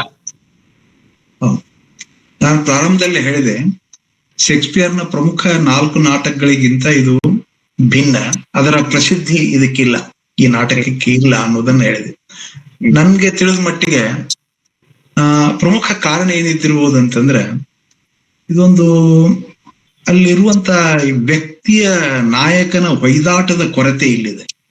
ಜನರಿಗೆ ಏನ್ ಅನ್ಸ್ಬೇಕು ಅಂತಂದ್ರೆ, ಒಳಗಿನ ಏನೋ ತಮ್ಮ ತುಮುಲಗಳನ್ನ ರಿಪ್ರೆಸೆಂಟ್ ಮಾಡತಕ್ಕಂತ ನಾಯಕ ಅಲ್ಲಿ ಬೇಕಾಗತ್ತೆ. ಒಮ್ಮೆ ಏನೋ ಅನಿಸ್ತದೆ, ಹಿಂಗ ನಿಜ ಅಂತ ಅನಿಸ್ತದೆ, ಇರ್ಲಿಕ್ಕಿಲ್ಲ ಅಂತ ಅನಿಸ್ತದೆ. ಹೀಗಾಗಿ ತುಂಬಾ ನಿಷ್ಠುರವಾದಂತಹ, ಯಾವುದೇ ರೊಮ್ಯಾಂಟಿಕ್ ಎಲಿಮೆಂಟ್ಗಳಿಲ್ಲದಂತಹ ಒಳತೋಟಿಗಳ ಕೊರತೆ ಈ ನಾಟಕಕ್ಕೆ, ನಾಟಕದ ಪ್ರೊಟ್ಯಾಗೋನಿಸ್ಟ್ನಿಗೆ ಒಳತೋಟಿಯ ಕೊರತೆ. ಅದನ್ನ ಚಿತ್ರಣ ಮಾಡುವಾಗ, ಯಾಕಂದ್ರೆ ಅವ ಹೇಳ್ಬಿಟ್ಟಿದ್ದಾನೆ, ನನ್ನ ನಾಲಿಗೆಗೂ ಮತ್ತು ನನ್ನ ಮನಸ್ಸಿಗೆ ಗ್ಯಾಪೇ ಇಲ್ಲ, ಏನೂ ಅಂತರನೇ ಇಲ್ಲ ಅಂತ ಹೇಳುವ ಮೂಲಕ ಯಾವುದೇ ರೀತಿಯ ತುಂಬಾ ನಿಷ್ಠುರ, ಡ್ರೈ ಆಗಿರುವಂತ ಅದೊಂದು ಕಾರಣ ಇದ್ದಿರ್ಬೋದು. ಒಂದು ಸಂದೇಶ ಇದೆ ಅಲ್ಲಿ, ಆ ಮತ್ತೆ ಬೇರೆ. ಆದ್ರೆ ಪಬ್ಲಿಕ್ಕಿಗೆ, ಪ್ರೇಕ್ಷಕ ವರ್ಗಕ್ಕೆ ರೀಚ್ ಆಗುವಂತ ಒಂದು ಗುಣದ ಕೊರತೆ ಇಲ್ಲಿ ಇದ್ದಿರಬಹುದು ಅಂತ ನನ್ನ ಒಂದು ಅನಿಸಿಕೆ. ಅಲ್ಲ, ಇದು ನೀವು ಇನ್ನೊಂದು ಪಾಯಿಂಟ್ ಹೇಳಿದ್ರಿ, ರೊಮ್ಯಾಂಟಿಸಿಸಮ್ ಇಲ್ಲ ಅಂತ. ಅದೇ ರೀತಿ ಆ ಅಂಶ ನಾವ್ ಇಟ್ಕೊಂಡು ನೋಡೋದಾದ್ರೆ, ದಿ ಮರ್ಚೆಂಟ್ ಆಫ್ ವೆನಿಸ್ ನಲ್ಲೂ ಕೂಡ ಯಾವ ರೊಮ್ಯಾನ್ಸ್ ಇಲ್ಲ. ಆದ್ರೂ ಕೂಡ ಅದು ನೀವ್ ಹೇಳಿದಾಗೆ ಥ್ರಿಲ್ ಆಫ್ ದಿ ವೈಲೆನ್ಸ್ ಏನಿದೆ, ಹಿಂಸೆಯ ಆ ಥ್ರಿಲ್, ಅದು ಬೇರೆ ಅಂಶ. ಅದು ಇದ್ರಲ್ಲಿ ಆ ಅಂಶ ಇಲ್ಲ ಅನ್ನೋದೊಂದು ಕಂಡು ಬರುತ್ತೆ. So thank you sir for answering. Thank you very much. Thank you very much. Sir, ನಾನೊಂದು ಮಾತನ್ನ ಕಟ್ಟಿ ಸರ್, ನನ್ಗೇನ್ ಅನಿಸ್ತದೆ ಅಂದ್ರೆ, ನೀವು ನೀಡಿದ ಕಾರಣ ಬಹಳ ಅದ್ಭುತವಾಗಿದೆ. ಅದರ ಜೊತೆಗೆ ಈ ಹೆಮ್ಲೆಟ್ ನ ಪಾತ್ರದಲ್ಲಿರ್ತಕ್ಕಂಥ ಒಂದು ಡೆಪ್ತ್, ಅಥವಾ ಅಥೆಲೋ ಪಾತ್ರದಲ್ಲಿರ್ತಕ್ಕಂಥ ಒಂದು ಡೆಪ್ತ್ ಕೊರಿಯೋಲನ್ಸ್ದಲ್ಲಿ ಇಲ್ಲ ಅಂತ ಅನಿಸ್ತದೆ. ಈಗ ನೀವು ಒಳತೋಟಿ ಅಂದ್ರಲ್ಲ, ಆ ಒಳತೋಟಿಯ ಕೊರತೆ ಇದಕ್ಕೆ ಪ್ರಮುಖ ಕಾರಣ. To be or not to be, that is the question ಅಂತಕ್ಕಂಥ ಒಂದು ಆತ್ಮಾವಲೋಕನದ ಮಾತುಗಳು ಈ ನಾಟಕದಲ್ಲಿ ನಮ್ಗೆ ಸಿಗೋದಿಲ್ಲ. ಈ ಅನಾಲಿಸಿಸ್ ಏನಿದೆಯಲ್ಲ, ತನ್ನ ಮನಸ್ಸಿನ ಅನಾಲಿಸಿಸ್, ತನ್ನ ಆತ್ಮದ ಅನಾಲಿಸಿಸ್, ತನ್ನ ಸೋಲು ಗೆಲುವಿನ ಅನಾಲಿಸಿಸ್ ಈ ನಾಟಕದಲ್ಲಿ ಇರದೇ ಇರೋದು ಇದರ ಒಂದು ಕಾರಣ ಆಗಿರ್ಬೋದು ಏನೋ ಅಂತ ಅನಿಸ್ತದೆ ನನಗೆ. ನಿಜ ನಿಜ ನಿಜ. ಆ ಮಾತನ್ನ ಪ್ರಾರಂಭದಲ್ಲೇ to be or not to be ಅನ್ನುವಂಥ ಹೊಯ್ದಾಟ ಇವನಲ್ಲಿ ಇಲ್ಲ ಅನ್ನೋದನ್ನ ಪ್ರಾರಂಭದಲ್ಲಿ ಹೇಳ್ಕೊಂಡಿದ್ದೆ. ಹಲೋ ನಮಸ್ತೆ ಮೇಡಮ್. ಹಲೋ ಸರ್, ಮಾತಾಡಿ ಸರ್. ಮಾತಾಡಿ ಸರ್. ಸರ್, ನಾನು ಬಾಗಲಕೋಟೆಯಿಂದ ಮಾತಾಡೋದು ಸರ್. ಸರ್, ನಾನು ಸಾಹಿತ್ಯದ ಆರಂಭಿಕ ವಿದ್ಯಾರ್ಥಿ ಹಾಗೂ ಆಸಕ್ತನಾಗಿರೋದ್ರಿಂದ ಶೇಕ್ಸ್ಪಿಯರ್ ಬಗ್ಗೆ ಒಂದು ಮಾತುಗಳ ಸಂದರ್ಭದಲ್ಲಿ ಕೇಳಿಕ್ಕೆ ನನಗೆ ಬಹಳ ಖುಷಿ ಅನಿಸ್ತದೆ. ಈಗ ಶೇಕ್ಸ್ಪಿಯರ್, ನಮ್ಮ ಹೆಸರು ಶಿವಶಂಕರ್ ಅಂತ ಸರ್. ಶಿವಶಂಕರನ್ ಬಾಗಲಕೋಟೆಯಿಂದ. ಈಗ ಶೇಕ್ಸ್ಪಿಯರ್ ಅಷ್ಟೇ ಅಥವಾ ಶೇಕ್ಸ್ಪಿಯರ್ಗಿಂತನೂ ಹೆಚ್ಚು ನಾಟಕಗಳನ್ನ ಅನೇಕ ನಾಟಕರು ನಾಟಕಗಳನ್ನ ಬರೆದಿದ್ದಾರೆ. ಆದ್ರೆ ಶೇಕ್ಸ್ಪಿಯರ್ನ ಕೆಲವೇ ನಾಟಕಗಳು ರಂಗ ಪ್ರವೇಶವನ್ನ ಪಡೆದಿದ್ದಾವೆ, ಜೊತೆಗೆ ಅವು ಬಹಳಷ್ಟು ಪ್ರಖ್ಯಾತಿಯನ್ನ ಪಡ್ಕೊಂಡಿದ್ದಾವೆ.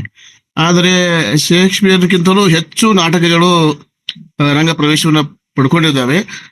ಆದಾಗ್ಯೂ ಸಹಿತ ಶೇಕ್ಸ್ಪಿಯರ್ ಅದೆಲ್ಲಕ್ಕಿಂತನೂ ಅವ್ರಿಗಿಂತನೂ ಅತ್ಯಂತ ಶ್ರೇಷ್ಠ ನಾಟಕರನ್ನ ಹೇಗೆ ಆಗ್ತಾನೆ ಅನ್ನೋದು ನನ್ನೊಂದು ಕುತೂಹಲವಾಗಿ ಅಂತ ಒಂದು ಪ್ರಶ್ನೆ. ದಯಮಾಡಿ ಇದನ್ನು ಸ್ವಲ್ಪ ಹೇಳ್ಬೇಕಂತ ತಮ್ಮಲ್ಲಿ ವಿನಂತಿ. ಒಂದು ಶೇಕ್ಸ್ಪಿಯರ್ ನಾಟಕಗಳು ಅಷ್ಟು ರಂಗ ಪ್ರಯೋಗ ಆಗಿಲ್ಲ ಅನ್ನುವಂತ ಮಾತು ಸ್ವಲ್ಪ ಸರಿಯಾದದ್ದಲ್ಲ ಅಂತ ಅನಿಸ್ತದೆ. ಯಾಕಂದ್ರೆ ಎಷ್ಟು ರಂಗ ಪ್ರಯೋಗ ಟಿಲ್ ಟುಡೇ ಇವತ್ತಿನವರೆಗೂ ಅವನ ನಾಟಕಗಳ ಪ್ರಯೋಗಗಳು ನಡೆದಿವೆ. ಅವನ ಸಮಕಾಲೀನರಿಗೆ ಹೋಲಿಸಿದ್ರೆ, ಅವನ ನಂತರ ಬಂದಂತ ನಾಟಕಕಾರರಿಗೆ ಹೋಲಿಸಿದ್ರೆ ಇವತ್ತಿನವರೆಗೂ ಆತನ ನಾಟಕಗಳು ರಂಗ ಪ್ರಯೋಗಕ್ಕೆ ಒಳಗಾಗ್ತವೆ. ಅದು ಬೇರೆ ಬೇರೆ ಮೀಡಿಯಾಗಳಲ್ಲೂ ಕೂಡ ಚಲನಚಿತ್ರಗಳಾಗಿ ನಾಟಕಗಳಾಗಿ ಇವತ್ತಿನವರೆಗೂ ಅವು ಜನರ ಮನ್ನಣೆಗೆ ಕಾರಣ ಆಗಿವೆ. ಹೀಗಾಗಿ ನೀವು ಯಾವ ಹಿನ್ನೆಲೆಯೊಳಗೆ ಯಾವ ನಾಟಕಕಾರನನ್ನು ಗಮನದೊಳಗೆ ಇಟ್ಕೊಂಡು ಈ ಮಾತನ್ನ ಹೇಳಿದಿರಿ ನನಗೆ ಸ್ಪಷ್ಟ ಇಲ್ಲ. ಆದ್ರೆ ನನ್ನ ನಂಬಿಕೆ ಏನದಂದ್ರೆ ಇವತ್ತಿನವರೆಗೂ ಶೇಕ್ಸ್ಪಿಯರ್ ನಾಟಕಗಳು ಜನಪ್ರಿಯವಾಗಿ ಸಾಕಷ್ಟು ಅವು ರಂಗಭೂಮಿಗೆ ಬಂದು ಇವತ್ತಿನವರೆಗೂ ಜನರಿಗೆ ರೀಚ್ ಆಗ್ತಾವ ಅಂತ ನನ್ನ ನಂಬಿಕೆ ಇದೆ. ಥ್ಯಾಂಕ್ ಯು ಸರ್, ಧನ್ಯವಾದ. Thank you sir.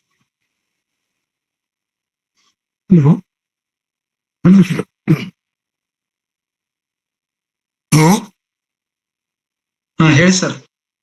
ಸರ್ ನಾನು ಹಯಾಕರ್ ಸರ್ ನಮಸ್ಕಾರ, ಹೇಳಿ. ನಮಸ್ಕಾರ ಸರ್. ಈಗ ಆ ನಾಯಕನನ್ನ ಗಡಿಪಾರ್ ಮಾಡಿದ್ರ ಅಂತ ಹೇಳಿದ್ರಲ್ಲ ಸರ್. ಹೌದು. ಆ ಗಡಿಪಾರ್ ಮಾಡಿದಾಗ ರೋಮನ ಅರಸ ಯಾರಾಗಿದ್ರು ಸರ್? ಇಲ್ಲ, ಆ ನಾಟಕದಲ್ಲಿ ಅಲ್ಲಿ ಅರಸರು ಯಾರು ಅಲ್ಲಿ ಫ್ರಂಟ್ ಬಂದೇ ಇಲ್ಲ. ಇಡೀ ನಾಟಕದ ಉದ್ದಕ್ಕೂ ಅಲ್ಲಿ ಚಾರಿತ್ರಿಕವಾಗಿ ನನಗೇನು ಐಡಿಯಾ ಇಲ್ಲದು. ಆದ್ರೆ ಈ ನಾಟಕವನ್ನ ಗಮನಿಸಿದ್ರೆ ಅಲ್ಲಿಯ ರಾಜ ಯಾರಿದ್ದ ಅನ್ನೋದು ಅಲ್ಲೇನು ರೆಫರೆನ್ಸ್ ಇಲ್ಲ ಆ ನಾಟಕದೊಳಗೆ. ಇಲ್ಲ, ನಾನು ಇದು ಕೇಳೋ ಉದ್ದೇಶ ಅಂತಂದ್ರೆ ಅವನು ಜನರೆದುರಿಗೆ ತಲೆಬಾಗೋದಿಲ್ಲ ಅಂತ. ಒಂದು ವೇಳೆ ಕೌನ್ಸಿಲ್ ಆಗ್ಬೇಕಾಗಿದ್ರೆ ತಲೆಬಾಗಿದ್ರೆ ಅವನು ಕೌನ್ಸಿಲ್ ಆಗ್ತಾ ಇದ್ದ. ಹೌದೌದು. ಅದಕ್ಕೆ ಒಂದು ವೇಳೆ ಅರಸ ಯಾರಿದ್ರು, ಅರಸನು ಇವನು ಅಷ್ಟು ಶ್ರೇಷ್ಠ ಯೋಧನಾಗಿದ್ರಿಂದ ಇವನ ಪರವಾಗಿ ಅವರು ಜನರನ್ನು ಮನವೊಲಿಸಬಹುದಾಗಿತ್ತೇನೋ ಅರಸ ಅಂತ ನಂದು ಅಭಿಪ್ರಾಯ. ಇಲ್ಲ, ಅವನ್ ಗೆಳೆಯ ಒಬ್ಬ ಮನವೊಲಿಸ್ಲಿಕ್ಕೆ ಪ್ರಯತ್ನ ಮಾಡ್ತಾನ.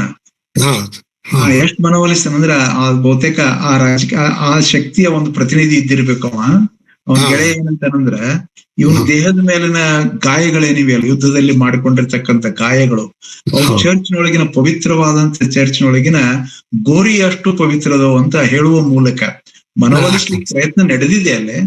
ಆದ್ರೆ ಇವನ್ ಸ್ವಭಾವ ಹೆಂಗಿದೆ ಅಂದ್ರೆ ಜನರ ಮತವನ್ನೇ ಕೇಳೋದಿಲ್ಲ ಅಂತ ನಿರಾಕರಣೆ ಮಾಡುವಷ್ಟು ತನ್ನ ಶೌರ್ಯದ ಬಗ್ಗೆ ಅವನಿಗೆ ಅಂತದ್ದೊಂದು ಆತ್ಮ ಪ್ರತ್ಯಯ ಅಂತ ನಾವೇನ್ ಕರಿತೀವ, ಆತ್ಮ ಪ್ರತ್ಯಯ ಅವನಲ್ಲಿ ಚಾರಿತ್ರಿಕ ಸತ್ಯ ಚಾರಿತ್ರಿಕ ಅಂಶ ನನಗೆ ಗೊತ್ತಿಲ್ಲ. ಒಟ್ಟು ಅಧಿಕಾರದವನಿಗೆ ಆ ಹಾವಿಗೆ ಪರಿ ಬಂದಿರ್ತಾರ ಆ ತರ ಆಗಿಬಿಟ್ಟಿರ್ತಾನ ಮೋಸ್ಟ್ಲಿ. ಅಧಿಕಾರ ಅಲ್ಲ, ಒಂದು ತನ್ನ ಸಾಮರ್ಥ್ಯದ ಬಗ್ಗೆ ಅಂತದ್ದೊಂದು ಶೌರ್ಯದ ಬಗ್ಗೆ, ತನ್ನ ಶೌರ್ಯದ ಬಗ್ಗೆ. Right right. Thank you sir, thank you sir.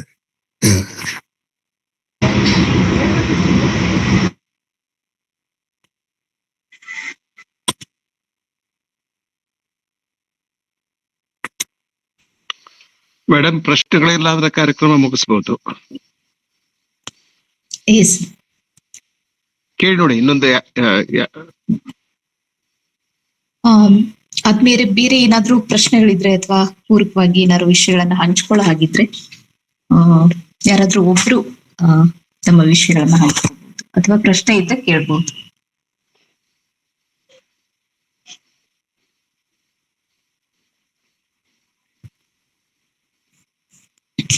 S,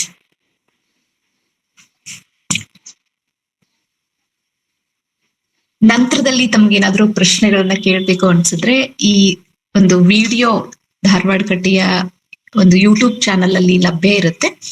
ಅದನ್ನ ಕೇಳಿದ ನಂತರನೂ ಕೂಡ ತಮ್ಗೇನಾದ್ರೂ ಪ್ರಶ್ನೆಗಳನ್ನ ಕೇಳ್ಬೇಕು ಅಂತಂದ್ರೆ ಯೂಟ್ಯೂಬ್ ಒಂದು ವಿಡಿಯೋ ಕೆಳಗಡೆ ಒಂದು ಕಮೆಂಟ್ಸ್ ಬಾಕ್ಸ್ ಅಲ್ಲಿ ತಮ್ಮ ಪ್ರಶ್ನೆಗಳನ್ನ ಹಾಕಿ ಅದನ್ನ ಸರ್ಗೆ ನಾವು ಕಳಿಸ್ಕೊಡ್ತೀವಿ. ನಂತರದಲ್ಲಿ ಅದಕ್ಕೇನು ಉತ್ತರ ಕೊಡ್ತಾರೆ ಅದನ್ನು ಕೂಡ ರಿಪ್ಲೈ ಮೂಲಕ ತಮ್ಗೆ ತಲುಪಿಸೋ ವ್ಯವಸ್ಥೆಯನ್ನ ಮಾಡ್ತೀವಿ.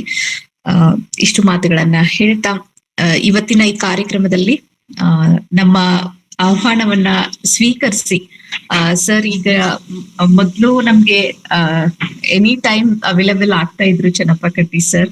ಬಟ್ ಈಗ ಪ್ರಾಧಿಕಾರದ ಒಂದು ಕೆಲಸದಲ್ಲಿ ಬಹಳ ಬ್ಯುಸಿ ಶೆಡ್ಯೂಲ್ ಅಲ್ಲಿ ಸರ್ ಇರ್ತಾರೆ. ಆ ಮಧ್ಯದಲ್ಲೂ ಕೂಡ ನಮ್ಮ ಆಹ್ವಾನವನ್ನ ಸ್ವೀಕರಿಸಿ ನಾಟಕದ ಕುರಿತಾಗಿ ಮಾತನಾಡ್ಬೇಕು ಅಂತ ಕೇಳ್ಕೊಂಡಾಗ ಬಹಳ ಪ್ರೀತಿಯಿಂದ ಧಾರವಾಡಕಟ್ಟೆ ಪ್ರೀತಿಯಿಂದ, ಆಮೇಲೆ ನನ್ನ ಗುರುಗಳು ಡೋನು ಸರ್ ಮೇಲಿನ ಪ್ರೀತಿಯಿಂದಾಗಿ ಅವರು ಈ ಕಾರ್ಯಕ್ರಮದಲ್ಲಿ ಭಾಗವಹಿಸಿ ಈ ಒಂದು ಉಪನ್ಯಾಸವನ್ನ ನೀಡಿದ್ದಕ್ಕೆ ಧಾರವಾಡಕಟ್ಟೆಯ ಬಳಗದವರ ವತಿಯಿಂದ ಹಾಗೆ ಇಲ್ಲಿ ನಡೆದಿರುವಂತಹ ಎಲ್ಲ ಸಾಹಿತ್ಯ ಆಸಕ್ತರ ಪರವಾಗಿ ತಮ್ಗೆ ತುಂಬ ಹೃದಯದ ಧನ್ಯವಾದಗಳನ್ನ ಅರ್ಪಿಸ್ತೇವೆ ಸರ್. ಧನ್ಯವಾದಗಳು ಸರ್.